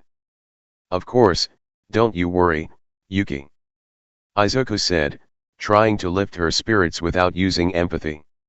He didn't like using empathy to influence someone's emotions unless it was in combat or an emergency. Real emotions, even the bad ones, were important to feel and process. He took a seat on the edge of Nejire's bed and held her hand in his now glowing one. Sensing now was a good time to introduce himself, the blonde muscular boy sat forward in his seat. "You must be Midoriya, I'm Togata Mirio," he said before gesturing to a boy with indigo hair and elfin ears that was doing his damnedest to blend in with the chair. "And this is my boyfriend, Amajiki Tamaki." The shy boy looked like he was about to implode with how hard he was trying to draw in on himself. "I wish we could have met under better circumstances, like a spar." "Well, at any rate, I wanted to thank you for being there for Nejire. She doesn't have many people in her life and I can tell you care about her and Yuki. Honestly, I'm a little jealous how much Yuki seems to like you already. Getting her to like me was harder than herding cats." He finished with a guffaw. "You're the rest of the big three. It's an honor, I would love to spar with you sometime," Izuku exclaimed, wishing he had a notebook for them to sign. If Tamaki's shyness was a regular thing then his hero autograph would become insanely rare. Nejire's hand gripped his own, her fingers interlacing his. Recovery girl must have used her quirk when he wasn't looking. He looked just in time to see her beautiful periwinkle eyes flutter open and blink away the sleep as she tried to focus on her surroundings. Her eyes met his and she smiled warmly. "You're safe," Nejire said with relief as if she wasn't the one being healed. "Mommy!" Yuki yelled before clambering onto her mother and rubbing her cheek against her in the same manner she had done to him, Eri climbing onto Nejire to join in the hug as well. Izuku laughed. "She sure likes doing that." Nejire blinked at him in surprise. "She did that to you?" "Yeah," he said, shrugging his shoulders. "She's sent marking you as hers. It's a big deal, especially for her. She hasn't even done that to her uncles," she explained, gesturing to Mirio who was pouting dramatically. He scratched Yuki right behind her little ears. "Yours, huh?" He teased the girl, earning a giggle that was music to his ears after seeing her so upset just minutes ago. "She was really worried about you. We should probably do another joint therapy session," he suggested, knowing the girl was nearly forced to relive one of the most traumatic things she'd gone through. "You weren't worried?" Nejire asked, trying to sound teasing but he could feel her deflate a bit. "Of course I was, when you hit the ground and didn't move. I didn't, Izuku said, trailing off softly. Nejire's grip tightened, reminding him that they were, in fact, holding hands still. "I'm sorry, I shouldn't have implied you didn't, it must have been hard to see," she said warmly. The privacy screen was pulled open and Fuyamai walked in alongside the number 6 hero, the Dragoon hero, Ryukyu. Their children, Rin and Mika, were hanging off Ryukyu with worried expressions. "Auntie!" They both cried in perfect unison before they too clambered on top of Nejire who laughed at all the attention. Ryukyu gave him an appraising look with her reptilian eyes that emanated shovel talk energy. Fuyamai elbowed her wife before speaking. "Hello, Izuku. I'm glad to see you well." Eri was distraught when we heard the news after going into lockdown again. "It seems you've already helped fully heal Nejire?" "I was here earlier but went to the gate to meet my wife," she said, gesturing to Ryukyu. He honestly hadn't even thought about what was happening back at the main campus and the fact that the daycare might go into lockdown again. Was Yuki okay? She didn't handle the last one very well, he asked, afraid the child had to go through that again but without him or Nejire to calm her down. Fuyami side-eyed Ryukyu with an "I told you so" look that only got a huff and an eye roll in response. She did much better this time now that she knew what to expect, and thanks to you and Nejire taking her to Hound Dog to talk about it. You really care about her, don't you? Fuyami asked with a look that told him that she already knew the answer. Izuku's brows scrunched in confusion at such a question. Of course I do, he said like he was explaining the sun was bright. Fuyami smiled with some mirth like she was winning an argument he had no idea he was even having. Ryukyu growled slightly before speaking. I heard what you did at the USJ, impressive stuff. It's no wonder you have a collection of women at your beck and call, she said with a taunting tone that made Izuku's eye twitch. Izuku stood up abruptly and entered the pro-hero's personal space until he was looking straight down at her from his considerable height. Ryukyu was not impressed, judging by her not only standing her ground but glaring back with the ferocity of an apex predator of myth and legend. Don't speak about them like they're objects, he warned the number 6 hero in a too calm voice. Ryukyu's hard eyes softened as her predator's smile turned friendly despite the sharp teeth. You pass, she said smugly. Izuku blinked. What? He asked wisely. Had to make sure you weren't some womanizer before I continued to let you be around my brood, Ryukyu admitted with a grin. Fuyami grabbed her wife's ear as Recovery Girl smacked Izuku in the shin, causing both parties to wince.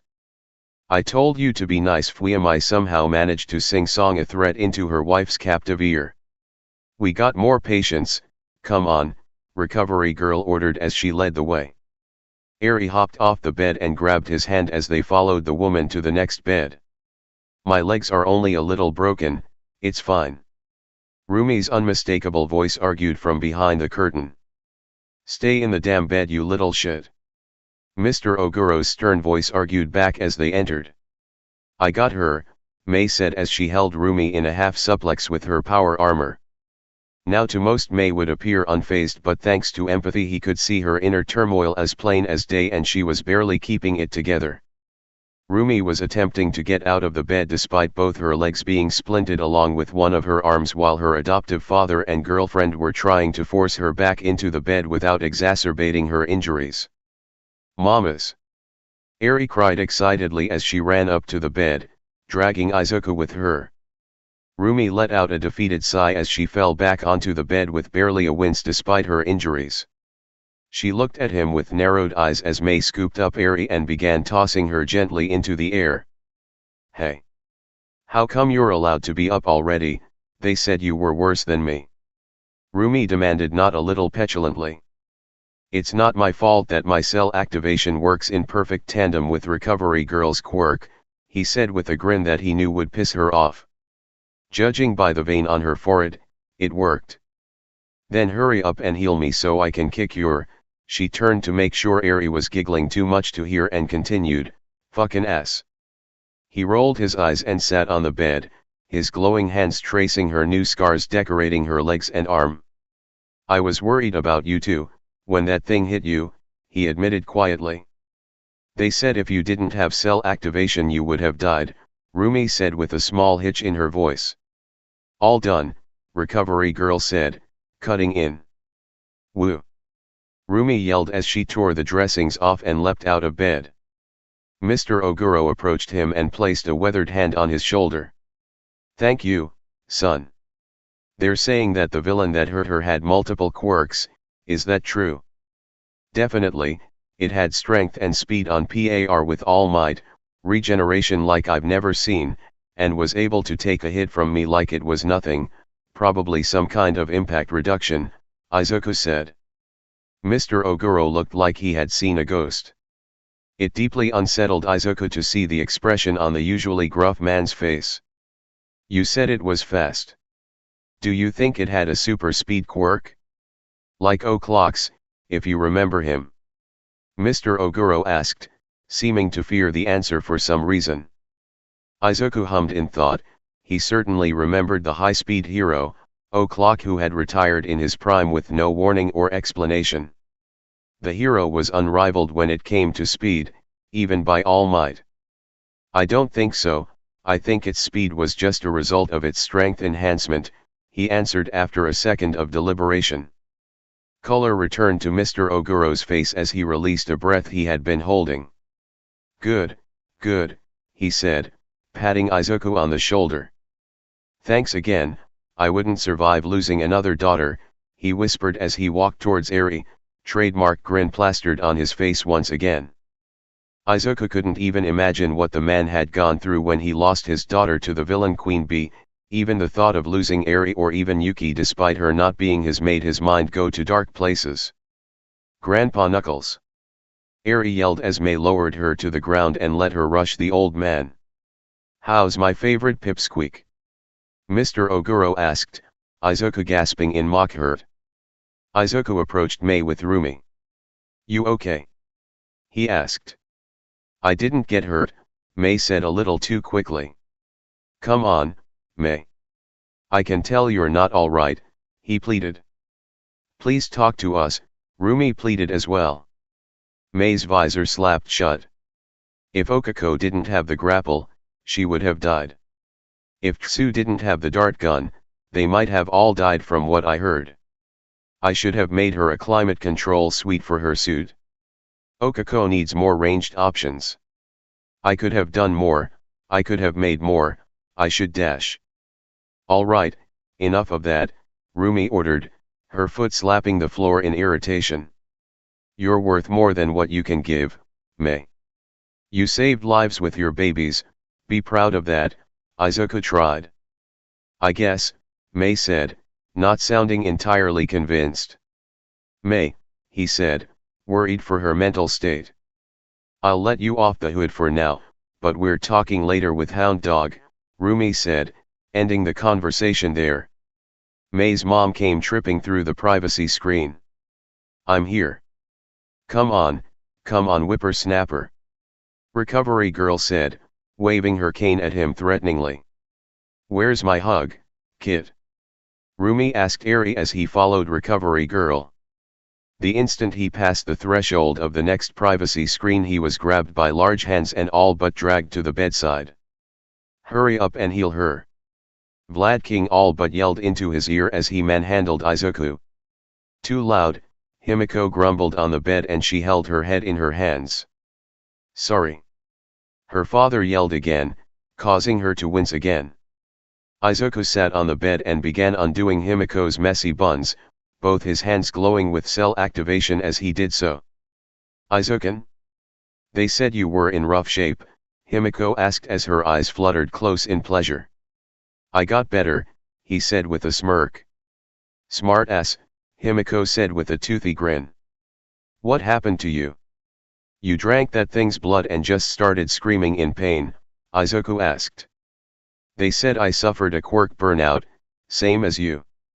When I tried transforming into that thing it felt like trying to be multiple people at once, it felt like I was being torn apart, she said, wincing at the memory. That thing had multiple quirks, maybe that's why. Izuku wondered aloud. That, or it was made of multiple people, Himiko said. That repulsive possibility was enough to silence them both. Recovery girl gave Himiko a quick kiss just to make sure she was completely healed before saying, well that's everyone that can be healed, thanks Izuku. Izuku's eyes shot wide at the implication. What do you mean can be healed? Are Ochaco and Tsu hurt? I thought their injuries weren't severe? I knew it. He said, beginning to panic. Himiko's hand palmed his face and turned it to look him in the eyes. They're fine, they were in here earlier before their parents picked them up. Then who? Izuku asked. Todoroki. He lost a couple toes and his pinky finger to frostbite, the idiot, recovery girl said, irritated for some reason before she stalked off. Izuku raised an eyebrow at her being mad at Todoroki, it wasn't like it was his fault. Right? when he finds out. I'm going to go find the girls, Izuku, Himiko said, kissing him on the cheek before leaving in search of her girlfriends, her father following. Izuku stepped out from the privacy screen to see a scene unfolding. The Endeavor was trailing after a limping Todoroki. The heterochromatic boy seemed to be still getting the hang of walking on a foot with a few missing toes. What Izuku didn't understand was why Todoroki looked so damn pissed as he hurried to escape the number 2 hero. Do you really hate me so much that you would do this to yourself, Shoto? Endeavor demanded more than asked. Todoroki whirled on the man with pure vitriol in his mismatched eyes as he responded, yes. Is that our uncle? Ren began. And grandpa? Mika finished. Ryukyu pulled her daughters behind her and snarled in a way that was in no way human. That depends on them, Ryukyu gritted out an answer. Sorry.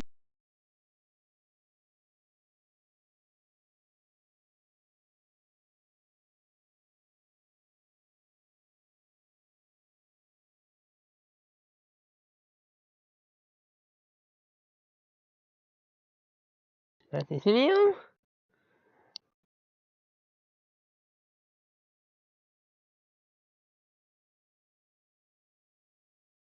Chapter 19.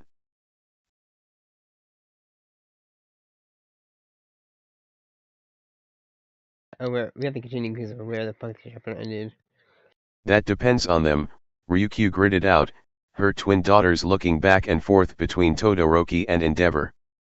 Did that mean that Endeavor was? They're my grandchildren whether you like it or not, Endeavor all but growled, his supposed grandchildren hiding behind their mother's legs in response to his cruel tone. Upon seeing their reaction, Endeavor's flames adorning his face petered out for a second, a pained look flashing across his face before he turned on his heel and marched out of the room.